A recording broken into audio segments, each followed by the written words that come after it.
Hello, everybody, and welcome back to another episode of the Cup Reviews, brought to you by Cup of Hemlock Theatre. I am your host and co-artistic producer of all things Cup of Hemlock, Mackenzie, and I'm joined by a fantastic panel tonight as we discuss the National Theatre production of Warhorse from 2014 that was just on the National Theatre at Home site. It is now being taken down, so if you missed it, I'm sure there's a place you can go watch it elsewhere online.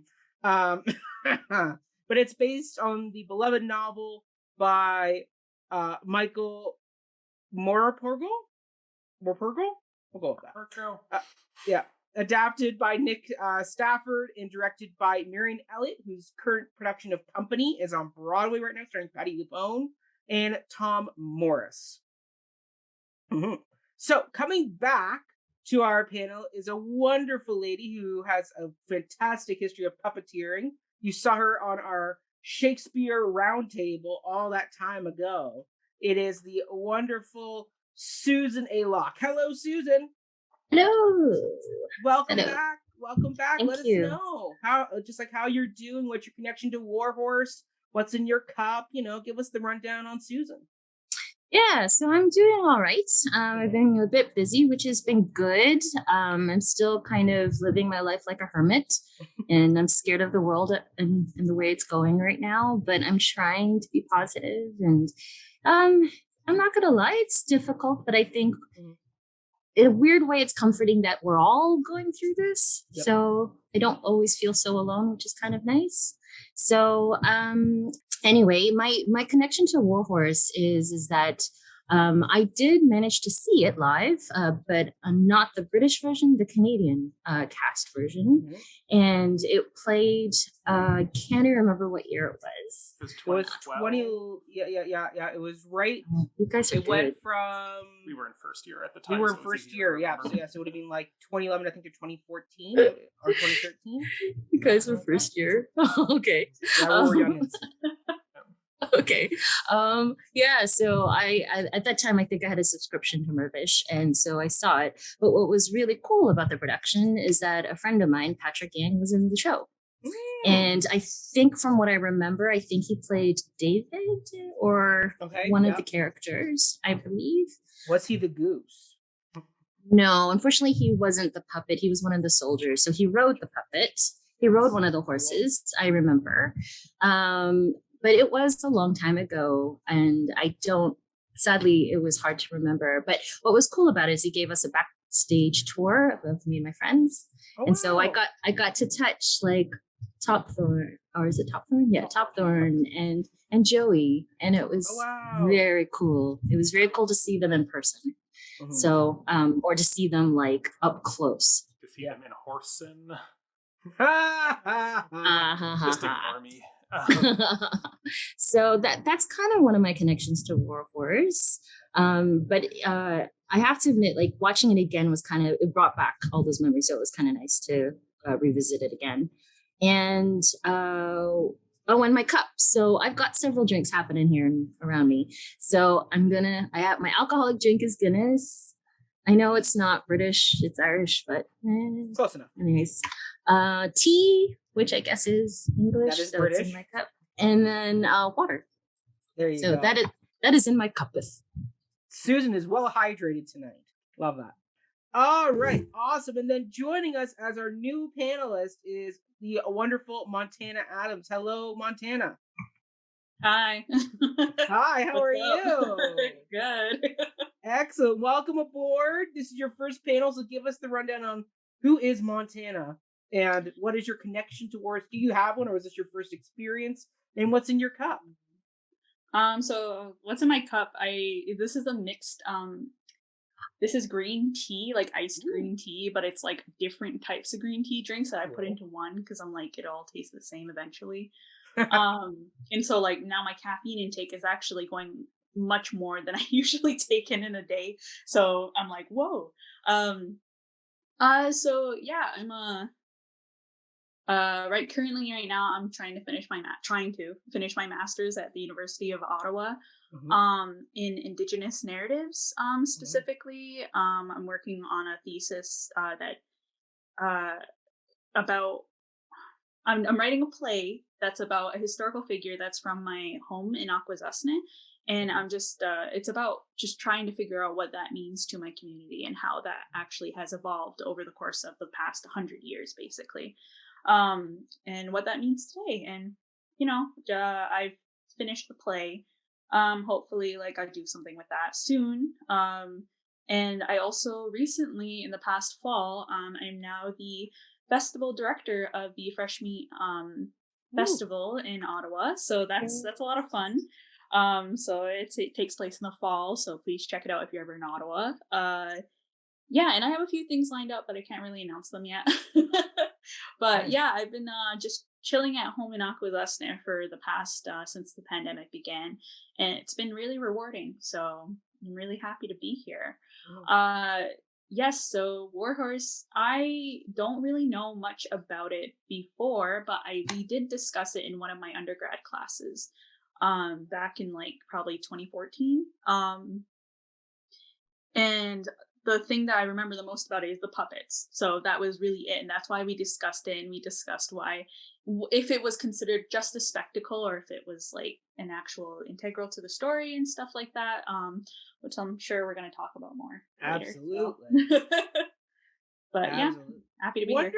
Wonderful. Welcome aboard. And of course, I have my partner in crime, the other co-artistic producer of Cup of Hemlock, coming back for his first appearance of 2022, Mr. Ryan Borochovitz. Hello, Ryan. Hello. First appearance of 2022 that we're recording, but we've released a few episodes that we recorded prior to this year in 2022. True. So the audience didn't need to know that, but whatever. Hi, Matt. Good to be here as always. Welcome. But so tell us, how did you come to Warhorse, and what's in your cup? Well, yeah, I'll start with my cup because it's on theme. So this actually is not my cup. It belongs to my partner, but it was a gift to her from her sister-in-law after she spent the first long chunk of the pandemic being a bit of a governess to her niece and nephew. So this is her cup. I don't know if you can see it. It has a picture of a horse that says other ants and then me, and it's a unicorn pole dancing. So that encapsulates her in a nutshell. And hey, it's the only thing we own with a horse on it. So that's what I decided to go with. And I'm drinking water because horses drink water. And I've had too much caffeine today already. So there we go. That's my cup. Warhorse. I like Susan. I saw it when it was here in Toronto, and I enjoyed it a lot. I've since actually written a couple of conference papers about it that I've presented both in Ottawa and Toronto, but never published any of those thoughts. So this is actually probably my first time going on the record about what do I think about Warhorse. And anyone who happened to be in the audience of either of those conferences, you will hear a lot of repeat. So apologies for that. Oh boy, I'm excited. And in my drinks tonight, I have a sparkling water mixed with a Crystal Light of blueberry raspberry. So there we go. It's like a gray, but it's purple on my end.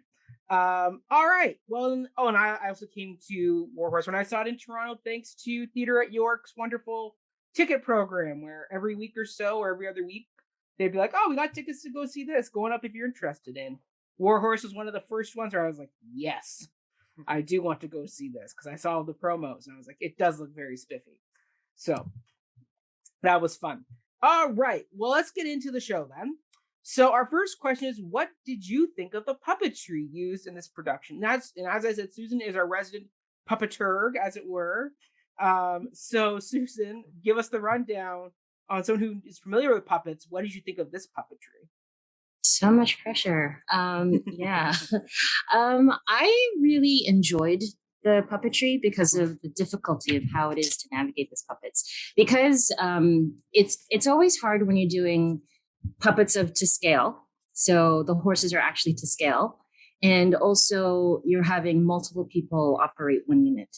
So that means that it's just, you really got to work in unison and in harmony. But also the reason why I said that it was really difficult to this degree is the fact that if you are manipulating a puppet that's a human, I've done a show, Purgant, which I was like the right foot and right leg and three people. One person was the head, and he was the one who talked, and then the other person did the left leg and foot.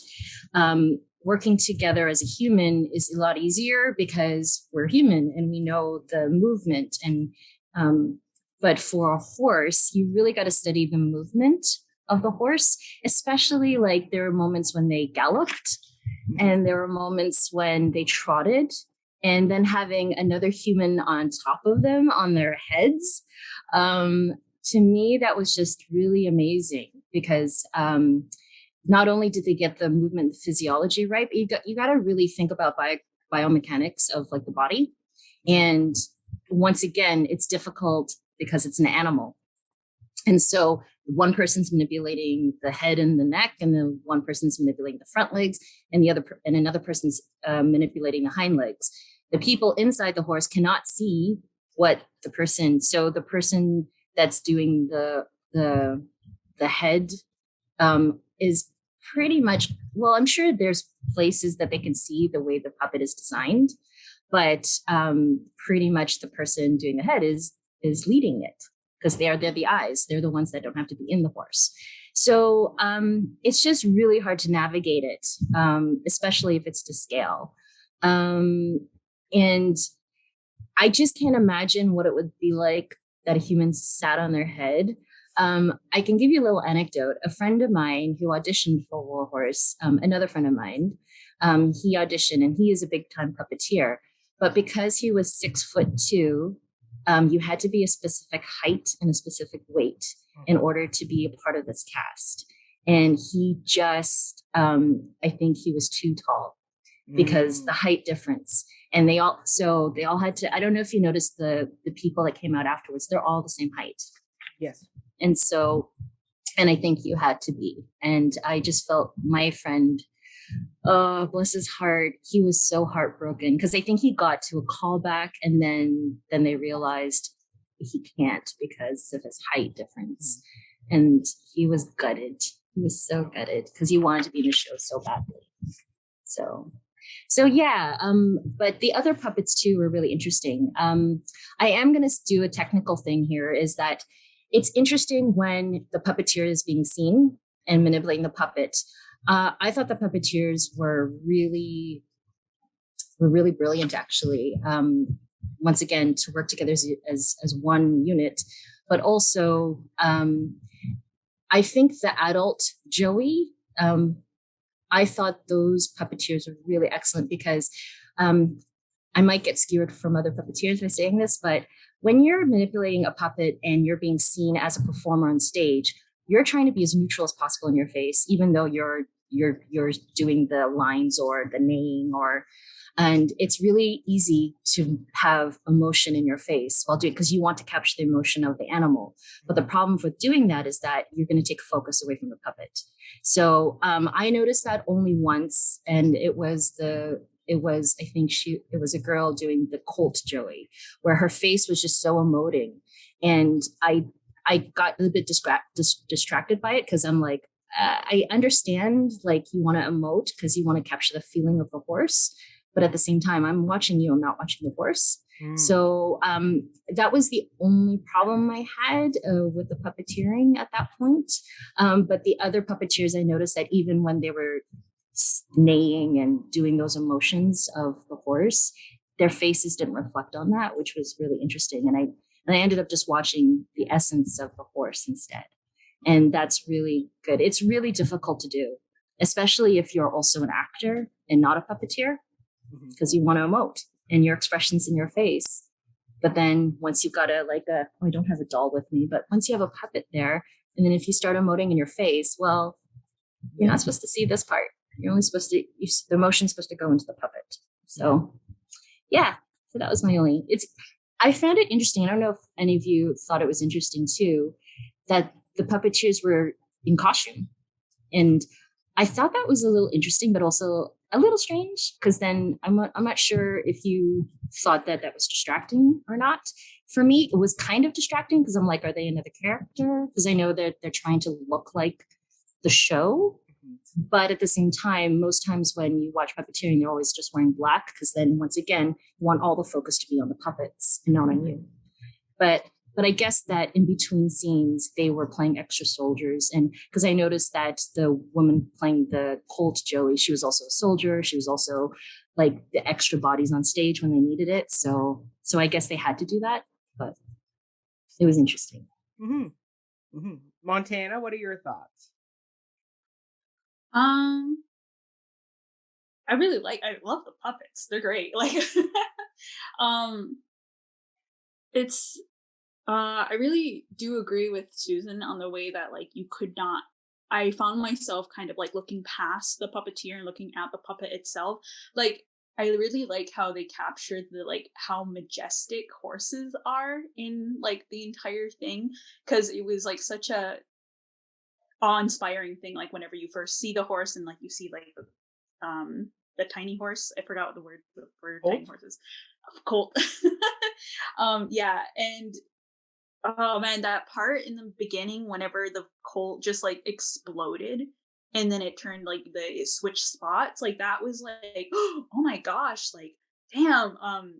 Just because it was so like it was very shocking, it was very like oh wow, well done, now suddenly there's a horse, but also it was very violent, which I really did not expect right away, because like I go into this thinking, knowing that it's about World War I and knowing that eventually it's going to get heavy, but for that to kind of be introduced as that like that image right away was kind of like I really liked it, just because it kind of did cut the almost like the innocence part of it right away, and then it introduced like something else where it's like okay, well now it's not necessarily just a fantasy land where it's just horses or anything like that. Like it's definitely going to be violent in a way that like you don't necessarily expect fantasy worlds to be violent sometimes.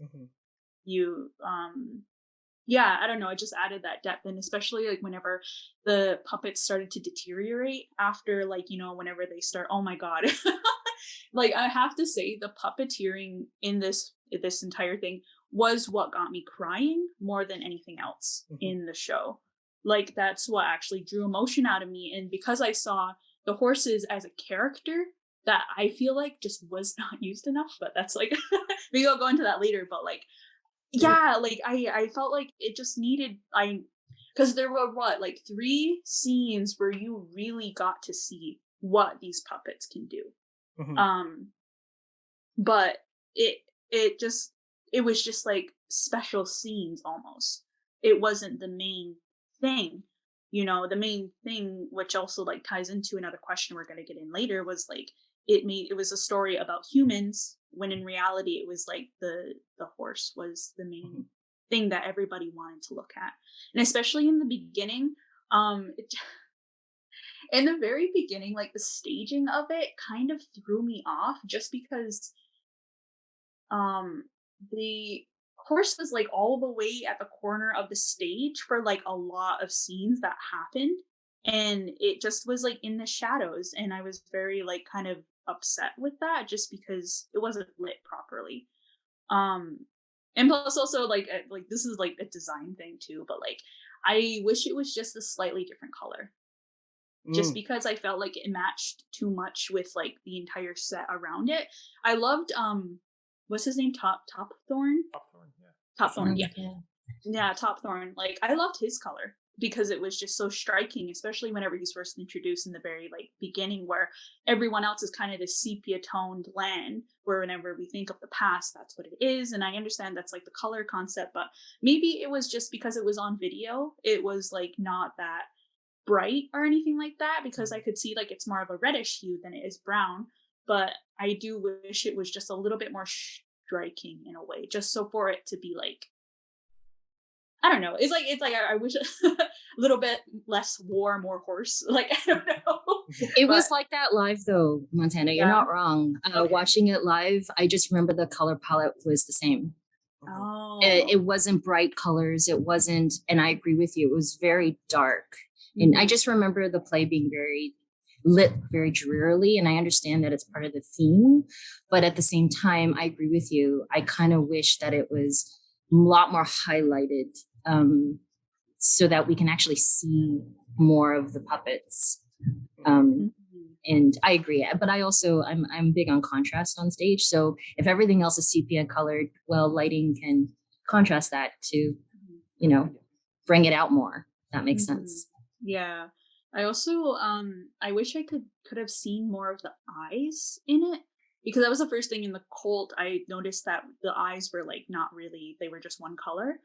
Which I was like, oh, that's interesting. But in the second, like the actual like full grown Joey, you could see it wasn't just like they had black beady eyes. It was like they had irises and they had all that stuff. And I just wish, I don't know, like I wish they would have let the character of the horse come through more through the eyes, because the rest of the body was beautiful, right? Like the puppeteering was beautiful, but just like the little, like even just being able to see the eyes in the lighting, I feel like they could have done more with that. But that's like, yeah, but that's my own. That's my own. Yeah. Ryan. Yeah, I don't know how much more there is to add at this point. It's beautiful. The puppetry's beautiful, obviously. Obviously. Just the sheer attention to detail and the precision of movement, like, it's stunning. And this show is known for the puppetry, and it's, in my opinion, very well earned. Something just to speak to what you were commenting on earlier, Susan, about perhaps why the puppeteers were in costume, and that's interesting.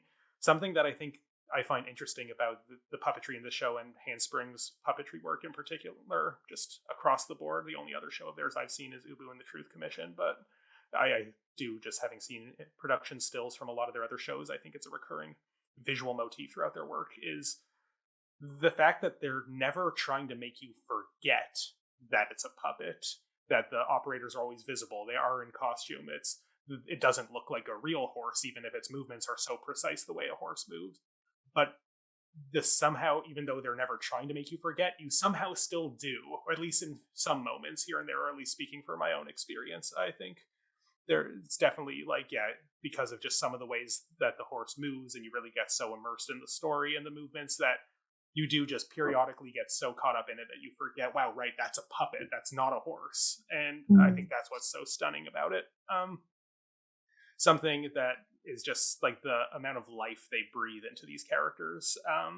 That I'm going to rip off something that Peter McKinnon, who was our production professor for stagecraft at York in the year when we saw this, Mac and I, that he commented specifically on the scene of Topthorn's death and how the three puppeteers all exited the puppet. And it is the moment of the life exiting the body, the soul leaving the body. Yeah. And I think like that's just such a beautiful detail, and like, good job, Peter McKinnon, if you're watching this, for putting that so eloquently. But that's clearly what they were going for, and I think that's very good. Mac, I don't know if you were going to say it, but I'll beat you to it. I love the goose. The goose is great. I wish the goose was in it more, but I get that that's the kind of character that they might feel, because he's so comedic, might overstay his welcome.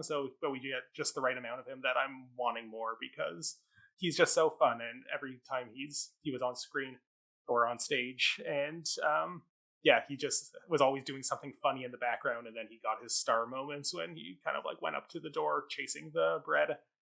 Then the goose kind of is this important reminder that while the horse is center stage and surely our protagonist, that it's more than just horses. It's the geese. It's the tank crows. Is a puppet.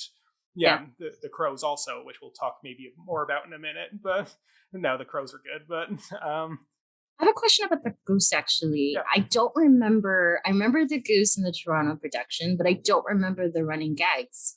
Because I just remember the goose eating in the fields, and I remember it was a woman manipulating the puppet, and I just thought, wow, that was just a really cool puppet. Like, it's just so simple, but yet so so complex at the same time.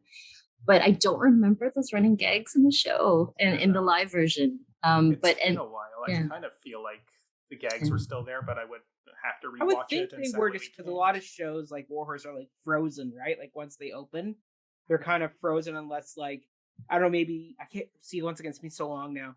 but like I don't know if maybe the set didn't have some of the elements like the farm door that it could run into. So maybe that's why. I remember it was bare. I just remember it was bare. Yeah. Fairly bare. Like this one. This one's bare. Yeah. Because Princess of Wales is like this is like the theater they did this show at is the thrust or a semi-thrust stage, and Princess of Wales is a proscenium, so they may have had to loosen elements like the goose at the door. But Ryan, I do agree with you. I love the goose. Yeah, the goose is great. Anyway, just to kind of sum up my thoughts here, if later in this episode I say some things that might sound somewhat negative towards the puppetry, and we'll get to this, just know that I'm prefacing all of it with this enthusiastic endorsement of the sheer technical artistry and mastery that is on display here, and I love it, and it did indeed make me feel things.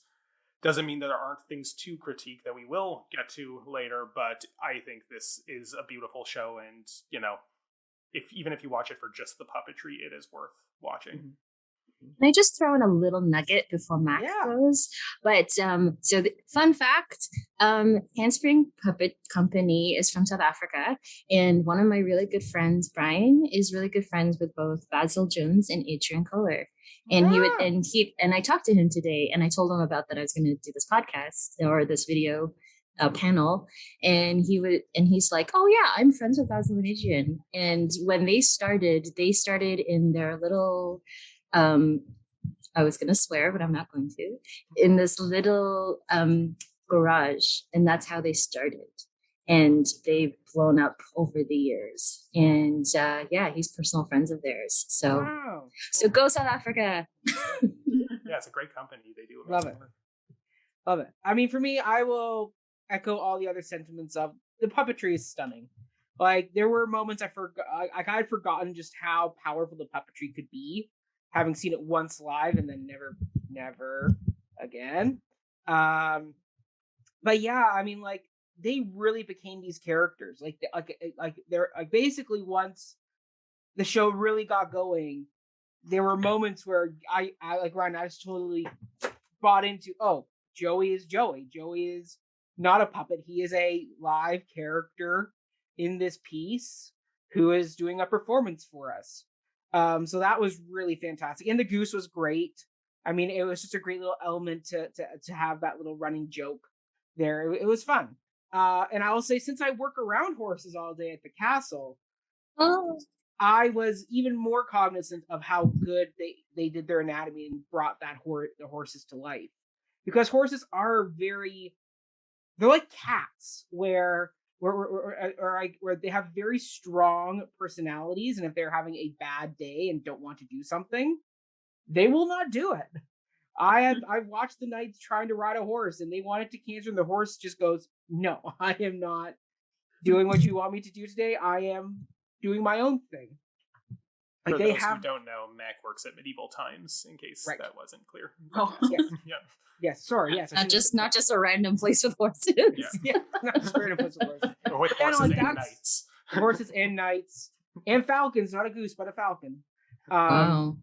But I think that's the big thing for me was just how good the mannerisms of the horses were. That like just the subtle things they do, like just the movement of the ears, the ears moving, or just the subtle kind of head jerks they do. Like it wasn't the horse never became the Disney horse, or as I say, where like it becomes almost like a big dog. It has like their own kind of very caricature personality, where it's like you're just kind of being a dog at this point. Like I think Maximus from Tangled, where it's like you're not a horse, you're a dog that is designed like a horse. But these were horses with proper personalities that didn't go over the top and become cartoony. Even the goose wasn't cartoony. Even the goose's comedy, it's like, I could see a goose trying to get in the door all the time. Like that makes sense. Like nothing strayed too far from the realism of what these animals were. And I think that was a big thing for me. So yeah, loved it. It was great. Awesome. Okay, next question is, which human character did you think was the best performed? And Montana, I'll let you start this one. Okay, so I had two written down just from first impressions. I liked Ian Shaw's performance of Frederick. And I enjoyed the Charles Nichols character, who was performed by Alex Avery. Mhm. Yeah, I don't know. Like, I just like I liked Frederick's the arc, Mhm. and Charles Nicholas's performance is like I just took a liking to him. That's really what it was. I just took a liking to Alex Avery's performance right away. And just how earnest, in a way that they really believed, like, as soldiers, that they were doing good and that they were doing this for their country. You know, rather than it being like, maybe that's just a character trope I like, of like in the characterization of that person, but like it was just like the nobleness really stood out to me. But yes, yeah. Which one is Charles again? I'm trying to remember. He's That the was, first like, one that has the horse, right? Yeah, the first one who has the horse, who dies first on the horse. Oh, the Yeah. major. Yeah. He's the one who was. Oh, he drawing was great. pictures of Yes. him and- Yeah. yeah. The sketch. Oh, yes. I agree with everything Montana said. Yeah, Montana, I'll piggyback off you because I also had Ian Shaw, who, fun fact, is the son of Robert Shaw, who many will know from the Bond movie From Russia with Love, as well as playing the captain in Jaws, who gives the very famous speech all about the Indianapolis. Quint. It's Quint, right? I think so. I think it's Quint. Anyway, he is fantastic, and that's his dad. And he actually ended up playing his dad up in Edinburgh in a play all about the making of Jaws. So you actually go online and look at pictures of him as his dad, and it's like, oh my goodness, you really do look like your dad. But in this one, he's playing Friedrich Müller, and I love the struggle and fear that Ian brought into this character. Like, there was an earnest, authentic fear, and his monologue where it's just him alone with the horses. It's so compelling to watch, and it's like, that is so tricky when you got to act against puppets. Basically, like, you're emoting, doing this huge emotional monologue about your fear, struggle, want to get back to your daughter, and you're conflicted, and so much work you have to do as an actor. And then it's like, well, who am I playing this to? A puppet. It's like, that is not an easy feat, and for him, and his pleading was so heartbreaking when he's trying to get the horses to move. Like, he was just so well connected with this animal, both animals. We're basically saying, like, listen, Joey, you got to pull up for two, because Top Thrower, he ain't making it here. Like, you got to do double the work. And just his pain and his sadness, and particularly when he dies from the tank, it's like, oh, I was hoping you'd make it out of this story, but no. They tease that in that section. Mm-hmm. Yeah. So you think he's shot in just a bit, and then you realize, oh, he's fine, and then no, not the case. And I'll also give a shout out to the young girl who played Emily, who is Zoe Thorne, because once again, as a child actor, and we've seen some not great child acting on some of these past shows we covered that feature children, she was great. Her emotional range she went through and she was mainly speaking French as well. So she's speaking a different language and having to act against adults and puppets. And just the connection that she created with these puppets was just outstanding for a child to emotionally and mentally connect with these inanimate objects that become characters, but just kind of saying to a child, hey, your scene partner is this puppet horse. Connect like it's a real horse and make it believable and authentic. And she did it, like, when she's searching for Joey and is emotionally just broken from seeing all the dead horses and seeing what's his name, Albert, kill the horse that's already like on its last legs. Like, once again, that's a lot to ask of a child, and to mentally force them to go into some very dark places when you have to think of those images that she had to kind of mentally. Is she really a child? She was young. She might be like a teenager who just. Like, I thought she was an adult playing a child. No. I didn't think so. I believe she was a real child. I think she was a real child. So, I think Thorne, if you're watching this, get in the comments and tell us if you're let a us child. know. Yeah, for me, she struck me as like a 12, 13-year-old in and around that age. The character, yeah, but not. I thought the actor was like some 20-year-old playing 13. Oh, I didn't. Are you Googling it right now? Oh, you're Googling it. Okay, good. I don't know if you'll be able yeah. to find her because I tried looking that up because I was like, how old was she? Because I wanted to make an exact note of how old she was, but I was like, damn, couldn't find it. No. Yes. But I agree with you on that. Sorry, can I piggyback off you? Yes, Piggy. Yeah, no, I totally agree with you on that. What I enjoyed about the show, well, I guess we'll talk about it later, but just they kept languages and no subtitles, and I like that because you still totally understood what was going on. So I appreciated that. But yeah, that actress, I thought she was older, playing younger, but I don't know if you were finished, Max, so I don't want to interrupt you if you had other characters. No, I'm all good, but I will say though, Susan, if you like that, check out the new West Side Story because they are full on Spanish and they are fantastic. Okay, I gotta do that. I want to say something though. You triggered me a bit because you kept saying performing beside a puppet. Yeah, but when you're on stage, they're not puppets; they're horses. It's true. And so as an actor, in my mind, I'm not thinking they're a puppet. In my mind, I'm like, you are a real horse. So, but everyone has different processes, and I'm not gonna poo on that. So, I agree with you. I think the one character stood out for me was Captain Mueller and Frederick Mueller, and the reason Ian Shaw. And I think what's interesting about this show is that because it's war, usually war stories, we see the good guys versus the bad guys. Mm-hmm. But this story, they showed the humanity in the German side. Mm-hmm. And that's what I found really interesting in that character, because like you were saying, those emotional moments of him and the horse, instead of just Germans bad, English good, we got to see Captain Mueller human, and we got to see him like, he also doesn't want to fight this war. He wants to go home. He wants to just be with his family. He doesn't care what the Kaiser wants. Mm-hmm. He doesn't want to kill anymore.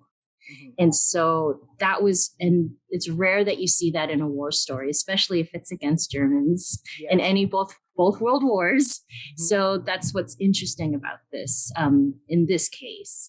But I also really enjoyed the son as well. So I have here his Sean, and I hope I'm pronouncing that right, Sean Daniel Young, who played Albert. Mm.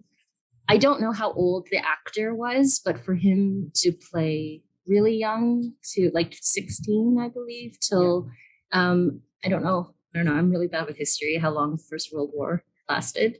It was 1914 to 1918. Oh, so yeah, he came back a man. Yes. And I liked the way he portrayed it, because you saw him maturing over the years, and I thought he played that really well, actually. I really believed him as a young boy till his corporal days. Mm-hmm. And also I enjoyed the mom as well, just Josie Walker. I thought she was really effective. In the first half of the play, though, I was just like, why is she the only one that has the funny lines? Because like she's the only one that like had punchlines, and I'm like, hey, it's not fair. But because I think that's why I enjoyed her character, but I think that character is really hard to play, because it's that push pull of son versus father, and that good versus evil kind of thing. And I thought her acting range did a really good job with that internal struggle. Love that. Ryan? Well, who's left for you to talk about? Yeah, I had a fairly long list because I expected if I went first, a lot of the ones you've already said would be taken. But there is one left on my list that hasn't been spoken for. And that is Alistair Brammer as Billy Narracott, the cousin. Yes. And I'm not going to lie, I can't say I've seen him before. Mac, you were saying he's known for what he's done a lot of musicals. He's done Les Mis, he's done Phantom.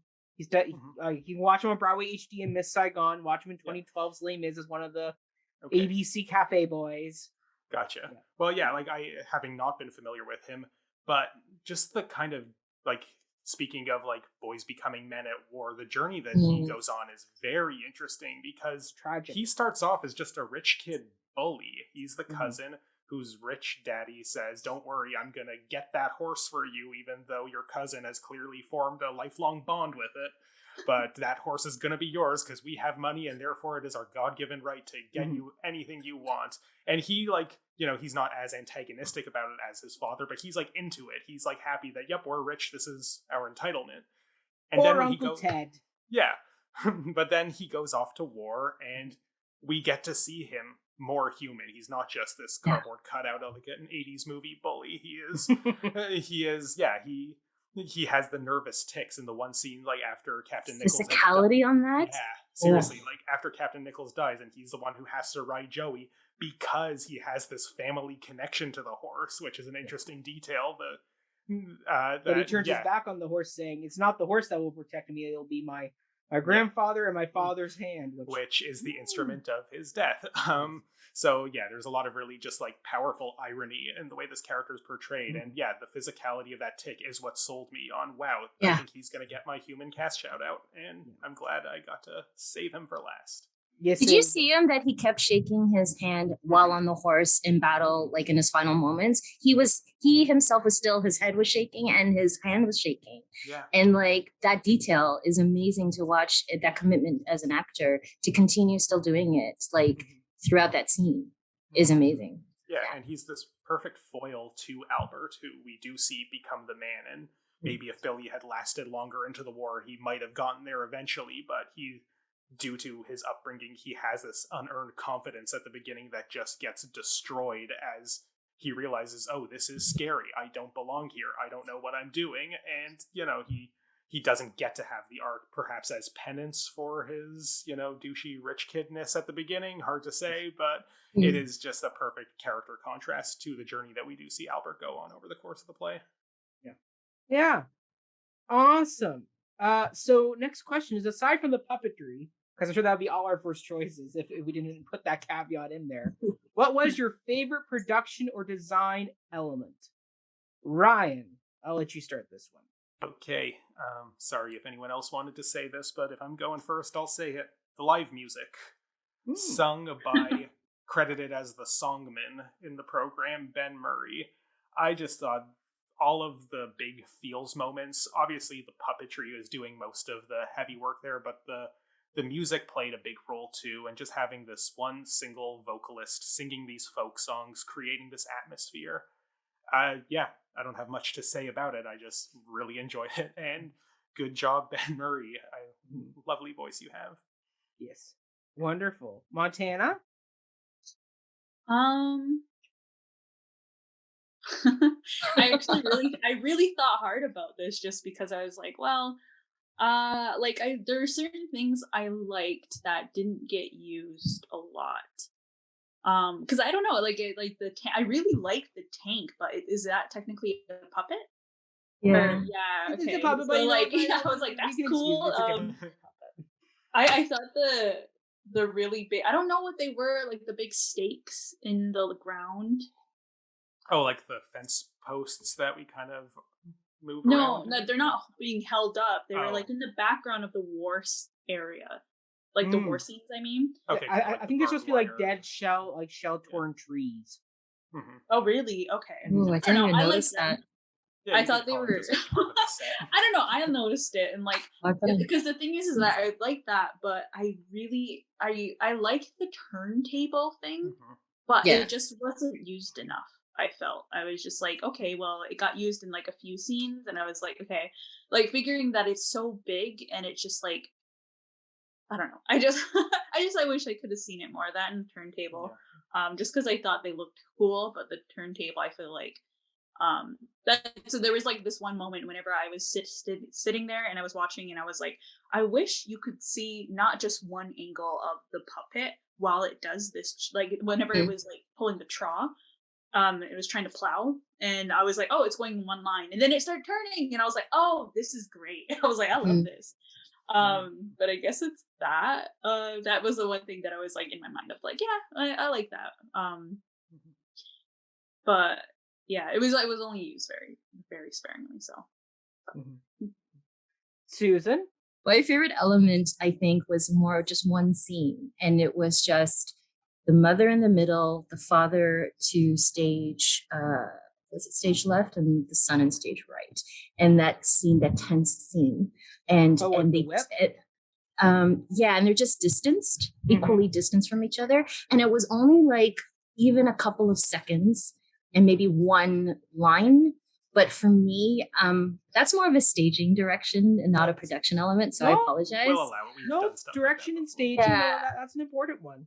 That's for me, I really liked that because it showed this distance, and it really, like, in symbolically, it really showed the mother stuck in the middle between the two males of the house, and how distant the father is from the son, and vice versa. So thematically, I really enjoyed that. It didn't happen. I think it was, I'm trying to remember exactly where it was, but I think it was just after the father whips the son and at the end. So I really enjoyed that, just that line that they did. I'll say for me, though, my element is the projections. I loved how it looked right out of Major Nicholas's sketchbook, and how the sketches start off very pastoral, like sketches of the town, like Nicholas had sat on the hill and sketched them out. And then as the war got worse and worse and worse, you saw the art style changing, went from long legato pencil lines to now sharp and harsh and almost charcoaly, dirt covered paper.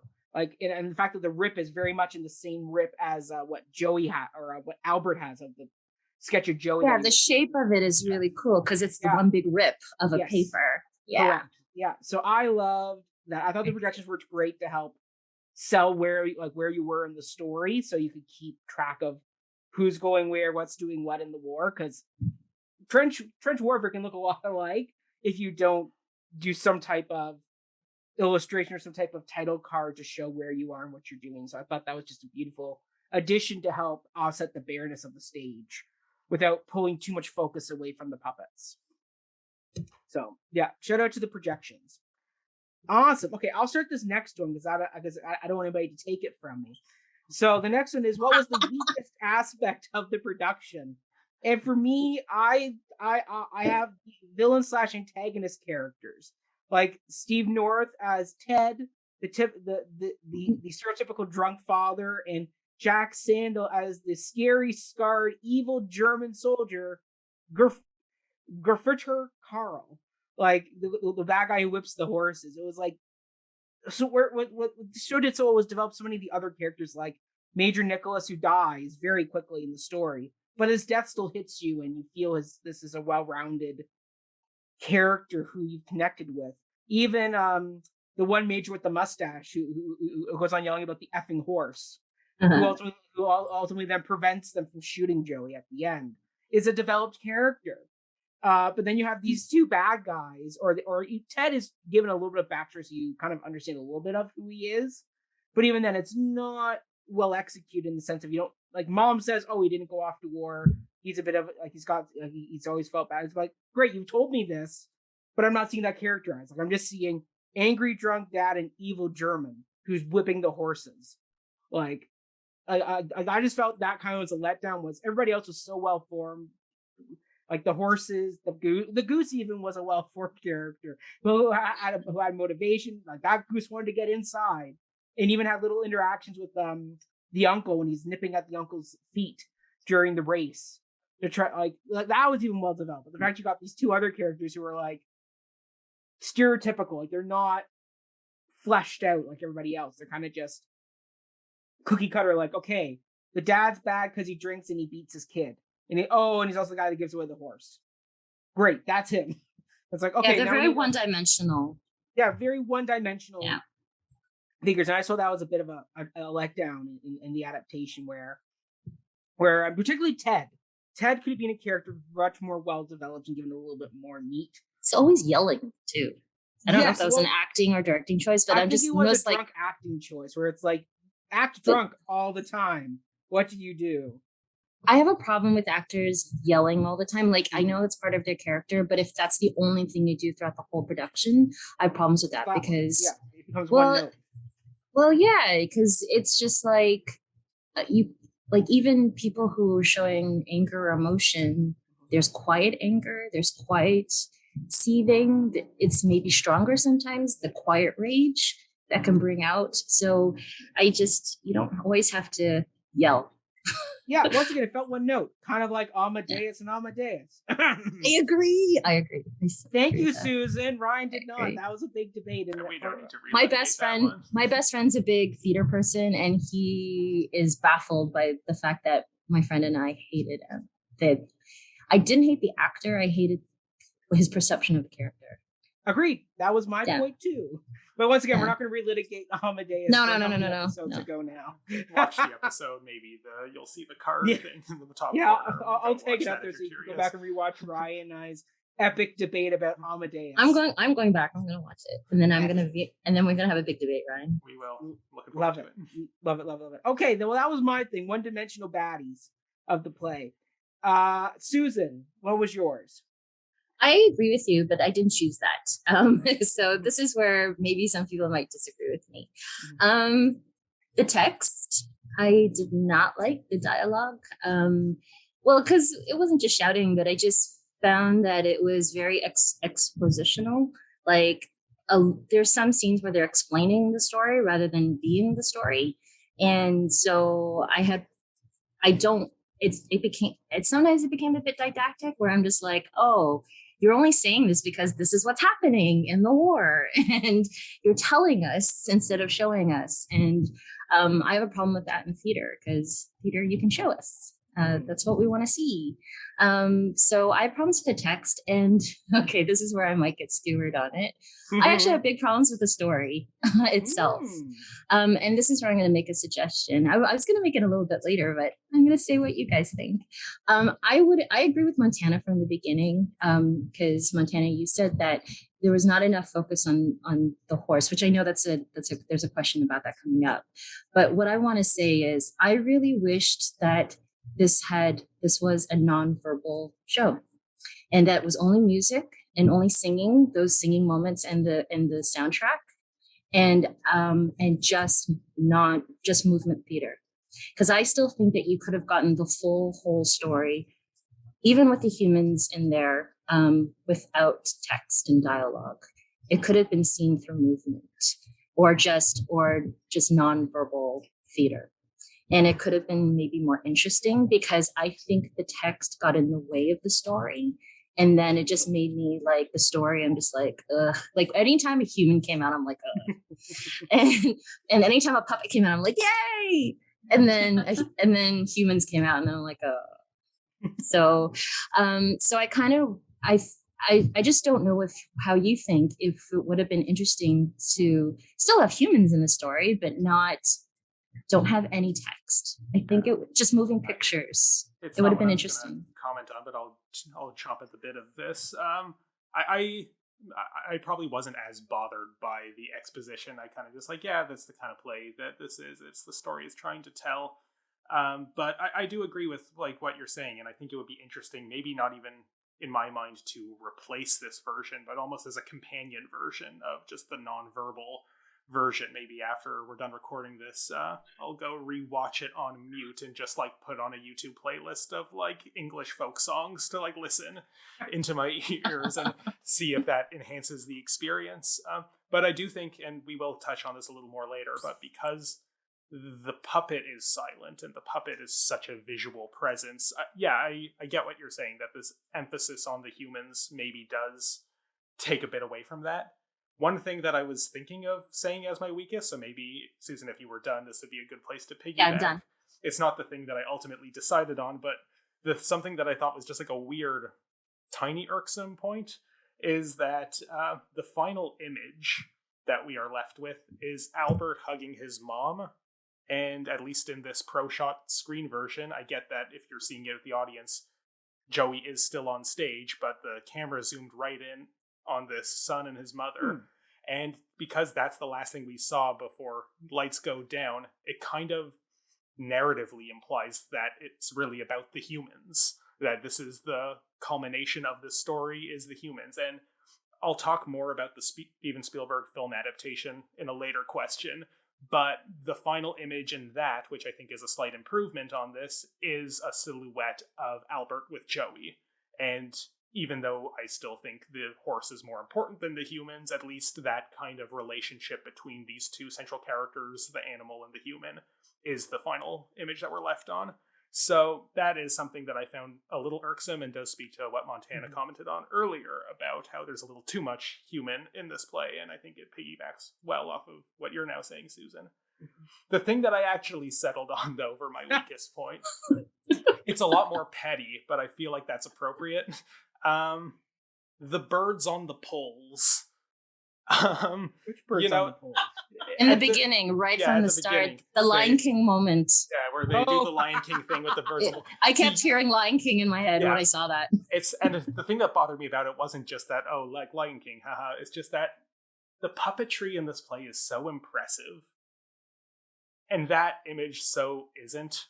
So, like, and because it's part of the puppetry, like, I get the reason why they didn't, like, they could have just had the birds as part of the projection, or not there at all. But I guess part of the reasoning here is that all animals must be played by puppets. That might have just been a dramaturgical choice they made. But when every other puppet is, like, you know, top of their game, so impressive, amazingly operated, I just thought that one struck me as lazy. And we didn't need those birds there at all. The goose was great. The crows were great. So why the crows are really good. Yeah, so why are these, like, swallows or whatever they were just sticking you can't on the see end of a them. pole? Yeah, I didn't think they were necessary at all. And yeah, when everybody wants to just talk about how great the puppetry is, that's one puppet in particular that I'm like, we could just cut altogether and it would make this show stronger. Mm-hmm. Super petty point, but that's the one I went with. Love it. Love that pettiness, Brian. Love it. Montana, round us up for this. What was your weakest element? Yeah, well, I have a few things to say off of, like, what other people are saying. But yeah, I was just thinking, I'm like, yeah, the crows were great. Why did they use the crows in the beginning? Like, what the hell? Like, they just kind of, like, threw that in there. It's to signify death, though, isn't it? That's why they did it. Yeah, the crows are picking the dead bodies, right, on the battlefield. Yeah. Well, I know, but, like, you can kind of, that's just foreshadowing if you put that in the beginning, you know? That's like, very true. That is true. This is okay. It also, like, this is like part of your point, Susan. I remember thinking whenever in the first few scenes that we were seeing, like, the whole, like, oh, we're betting on the horse and stuff like that, and then it gets to the point where she's like, what the hell? You just spent our mortgage on the horse and blah blah blah. I'm like, the play could have started there. It didn't need to have, like, the first two scenes of it. Like, what does it do? It, like, in that exposition, like, yeah, there was too much exposition, there was too much talking, because it's like, okay, well, then just cut that first scene out where they're like, oh, I'm about to fight you over this horse because you're my brother and I hate you. It's like, anyways, that's not even the thing I came in thinking about, but it was something that I definitely thought about while I was watching it. But the thing I dislike probably the most is just the probably more in the first half than, like, the second half, was just some of the lighting choices were just, there was a few moments where I was like, you are in the dark. Or maybe this is just a stage direction thing. It's like, they are in the dark. Their backs are to the audiences.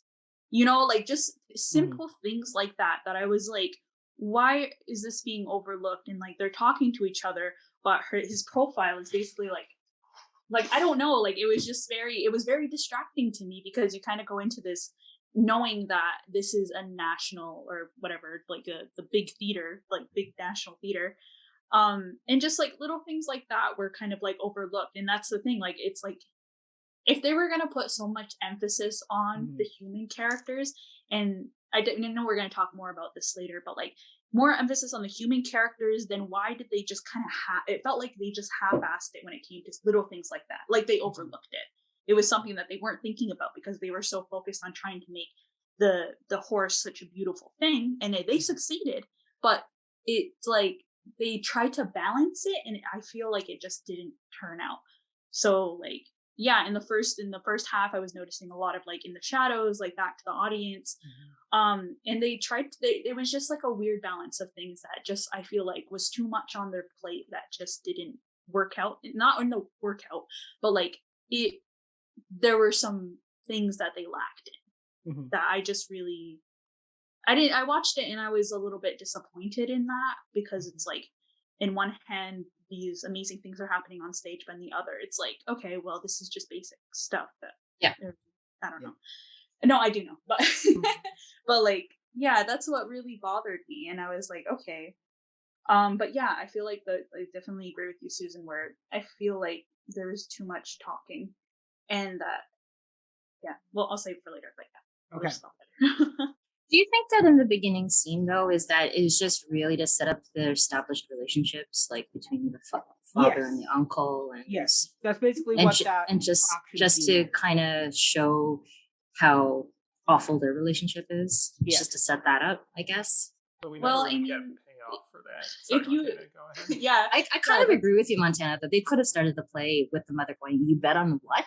Yeah.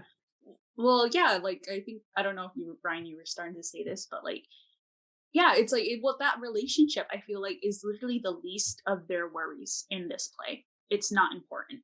Like the It's the B relationship plot. between those two, the two older things, like, yeah, I mean, like, whatever, but like it, like, I don't know, I just felt like it's not really important, because at the core of this play, it's about the horse. It's not about the human, like, bickering and like, oh, you were always richer than me and you always look down on me, and it's like, why do we care? Like, because at the end of the day, it's about war and it's about people dying, but like, we're supposed to continue to have hope, and that's what this horse represents.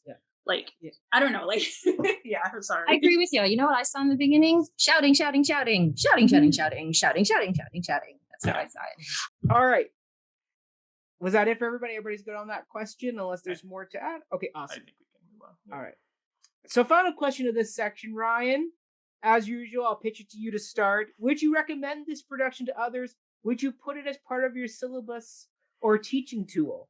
See, it's funny. It's been so long since we've recorded an episode that I'm on. I forgot that you always ask me that, and I didn't prep that in my answer. So just to start with the general, would I recommend it? Of course, I would recommend it. See my answer to question 1, and the puppetry is the reason why. I will add just to that something that, having seen it both live in the theater, and this really is a piece of pure theater, the magic of the spectacle, I was quite impressed with how good this pro shot is. And I think, and not even just that it's a good quality pro shot, but also that when you're sitting in the very back row of a big venue, the kind that can house the sort of audience that wants to see this show, you don't necessarily see all the subtle nuances. You don't get to be up close and personal with the horses. So I did think that, far from shattering the illusion of the theatricality that often getting that up close and personal does, I think it actually just enriched the experience and made it very, you could see the meticulous movements in every which way. And it was nice to be that close to it, and I liked it. So obviously, if this ever does come back to live theaters near you, I encourage anyone to go see it. But if you ever get access to this pro shot, which I'm sure you might be able to buy on DVD even, like, I would encourage people to watch this, because I think it's a remarkable show and it's highly worthwhile. Now, to your other question of would I teach this? Yeah, I think there's definitely value. Obviously, if there's like certain things to which it's more conducive to teaching, if you're teaching a course on puppetry or stagecraft, obviously this is a perfect go-to piece that you would want to highlight.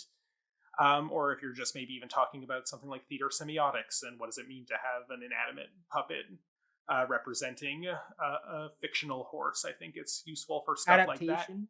Adaptation is a good example. We'll get into that in a bit too. But in fact, when I was doing my field exams on adaptation studies in theater earlier last year, it's 2022 now, last year, I did include the script of Warhorse in my reading list for that when I was sort of curating, like, what are the texts of theater adaptation that are worth discussing. And part of the exercise of curating that reading list is thinking, if you were teaching a course on this subject, what plays would you put on it? So I definitely see there's value for that. In terms of just a general theater history, even British theater, like, it's a big show that a lot of people saw, but I don't know how much historic value it necessarily has in the grand progression of things. But obviously, as I kind of finish this question with any show that I enjoyed, if it was on the syllabus, obviously I would highly encourage people to watch this production, as we saw in this pro shot, because I think it does a very good job. I do know that Kit Harington acted in the West End version. He was the original Albert. yeah, so cool. it's a shame that there's no pro shot of that, because I think a lot of people would get a kick out of seeing Jon Snow being like, Joey, but calm down. Yeah, I don't want it. Sorry, Kit, if you're watching. But yeah, that's my answer. Yes, of course, I would recommend this. I think it's great. Awesome, Susan. I saw you making a face at Ryan. So, would you not recommend it? I did see you shake your head a moment there. I think it was just one of the things that you said, and I'm trying to remember exactly what you said. I didn't say too many things. No, because it goes on different topics, so then I get distracted, and so it might come up, it might not. Oh well, if it doesn't. The answer to this question, what I recommended for people, I agree with Ryan on this, for puppeteers or people who love puppets or puppetry, yes, the artistry of the puppets, yes, I would recommend it. For like my parents or normal theater people, maybe no, because I think to appreciate the story, unless you're a historical buff or you love history, I think you'd appreciate it a lot more. For some of my artsy fartsy theater friends, no. Because I think what makes it is the puppetry. So I think for that they would go, but for the actual story, like I'm trying to imagine the play without the puppets, and if it was just a pure drama story, no, I wouldn't recommend it. Try reading just the text of it. Well, you were saying you recommended the syllabus, and I'm like, really? Okay. Well, I would recommend people watch it as opposed to reading it. So that would be the way to study it. Yeah, because but I understand, like, if it was a connection to like the art of puppetry or the mechanics of it, like stagecraft, I totally agree with you that it should be on the syllabus, because it is a masterclass in stagecraft for sure. But that's my thing. For normal theater people, no, I wouldn't recommend it, because it just got to the point where sometimes I was watching and then I'm just like, oh my God, how much longer is this play? And I remember feeling like that in the theater, because I'm just like, when are the puppets coming on? And so, and I remember it being very dark in the story. Like, I don't know about you, but I love stories, no matter how dreary or tragic they are or how realistic it is, because it is portraying World War I. There has to be moments of light and joy just to offset and maybe not to offset it, but to enhance the drudgery, to enhance the misery, where you have the one moment of joy. Because in that play, it was misery after misery after misery, maybe one line from the mom, and that was like half an hour into the play. And then she says another funny thing 15 minutes later, and that was the next happy, joyful thing. Do you know what I mean? And so story-wise, I just wish there were a little bit more moments of joy, which I know it's hard to do in a war story. But I think it would just, maybe it's just my taste. I'm not a big fan of war stories anyway.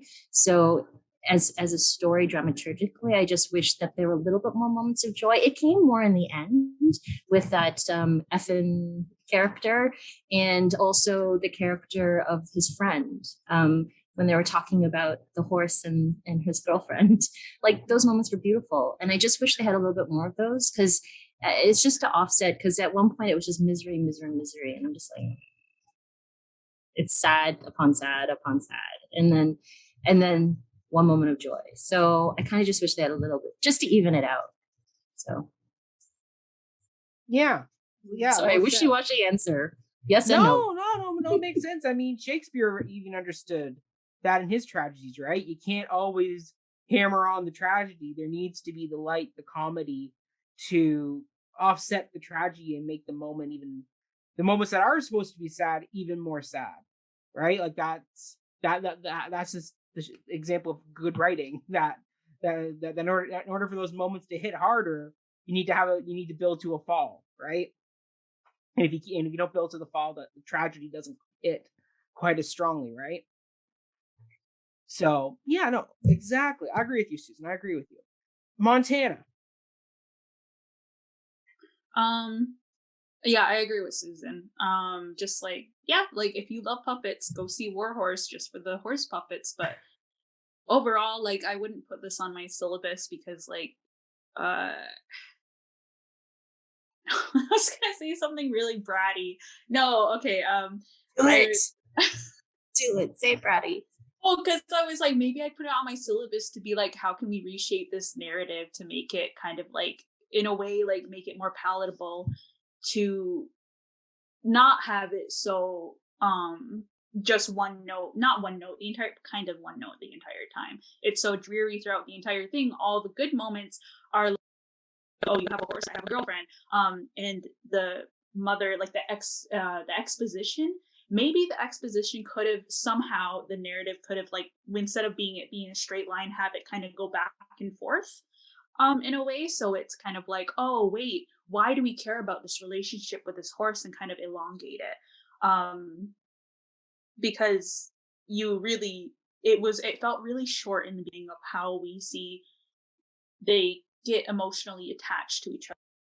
It feels short, but I feel like if you were to sprinkle those moments over the course of them actually being in the war and them going through these heart-wrenching moments, you know, you might be, oh my God, like, and then that's when you start to wonder, like, are they going to reunite in the end? Because that's what's driving this entire thing, is that you want to see them together in the end. But I was thinking about that, but yeah, I don't know if I'd recommend it just as it is. Just because I feel like there are better takes to look back on World War II or World War One. There are better ways to look back on it as we stand today. So, but the puppetry is beautiful. If you see it for the horses, but see it for the horses and the geese and the crows. But yeah, I remember now why I made that face. Is the GoPro comment. I didn't like the camera work. Okay. Only because there are two moments where zoom and then shaky. Yeah. And I remember that moment. There was one early in the show. I know it's really hard to film theater. Like, I realize it's really difficult to capture the live theater moment. But I guess when I go in the theater, I love watching the whole stage. So it's great to see it up close. Like Ryan said, the detailing was great. Like, even the picture behind you, the detailing of the horse, that we got to see it up close. But at the same time, like, the one thing I do appreciate about being in the theater is to see it all. You know, together. And maybe that's just because I direct and I want to see the directorial decisions of it as a whole piece, as a picture, rather than like honing in on details like a movie scene. Like, I would agree with you for the most part, because I do love that about being in the theater. But as someone who occasionally watches archival shots of plays where you just have a static camera on a tripod in the audience, it does not recapture that magic of you being able to look around and see everything. I think pro shots, when they are done well, do have to borrow, not entirely adopt, but borrow cinematic techniques and do move around and get more. And sometimes you get the moments like the one I said I didn't like at the very end, of how I know Joey's on stage, but the camera's not focusing on him, and that's the tableau we end on. I was disappointed by that, but that is some of the trade-off. Or, well, we get other moments where you can really see right up in Joey's face, and I think those make it worth it. Yeah, I mean, I'll say for me, yeah, I'd recommend it. I mean, once again, the puppetry is great to watch. The story is epic and enthralling, and it really is a theater magic show where the production value is what is really you're watching the show for. I mean, the story is great, and I'll get more into the story later on. But I mean, just for this, I mean, I'd recommend it to my parents because I'm sure they would enjoy it. I mean, the puppetry is good. The story is the story draws you in. You're invested in Joey and Albert getting back together, which is the big kind of push of the story. Like I knew how it ended, and I even got worried at the end when Albert's blind and they're about to shoot Joey. I was like, oh, no, even though I know that's not what's going to happen. For me, it was like, no, like I invested enough in it that I'm like, yeah, show it. I mean, it's interesting. It's interesting. National Theaters only releases for a short snippet of time, and think Strad and I both saw it and went, oh yeah, we should do that. But this is definitely one of the National Theater staples. I can all the trailer clips of National Theater, War Horse is always featured. So it ran over 3,000 performances, so it definitely had an impact in the West End more than anywhere else. Well, it's their history, right? Yeah, it's the British history. There you go. But yes, I'd recommend it. All right, next section, which is, do you feel the puppetry truly serves the themes of the play, or is it simply just spectacle and or a marketing gimmick? So, Montana, I'll let you start this one. Spectacle. I don't know. Like, I just just because of what it ends up being, you know, beside the intention of where they got from, what it ended up being was really just spectacle. Because, like I said before, I said this multiple times, like the horses just weren't on stage enough, and for it to be really, really integral to the story, you know what I mean? Like, for it to really be like, this is about this horse rather than it just being an accompanying piece to kind of lift it up. Yeah, like I don't know. I'll say that for later. But yeah, I think it's a spectacle. I don't know. Like, yeah, I can't say anything more. Yeah. Okay. All right, Susan. Can you repeat the question? Because the way Montana answered, I might have misinterpreted the question wrong. Okay. So I agree with what Montana says, but yeah. So it's, do you feel the puppetry truly serves the themes of the play, or is it simply just spectacle and or a marketing gimmick? I don't think it's a marketing gimmick, but I don't know if this makes sense, but I think it's the opposite. And I'll explain why. And I think I jumped the gun and I should have said this now, because this is where I wrote the notes, is that I found the human parts distracting.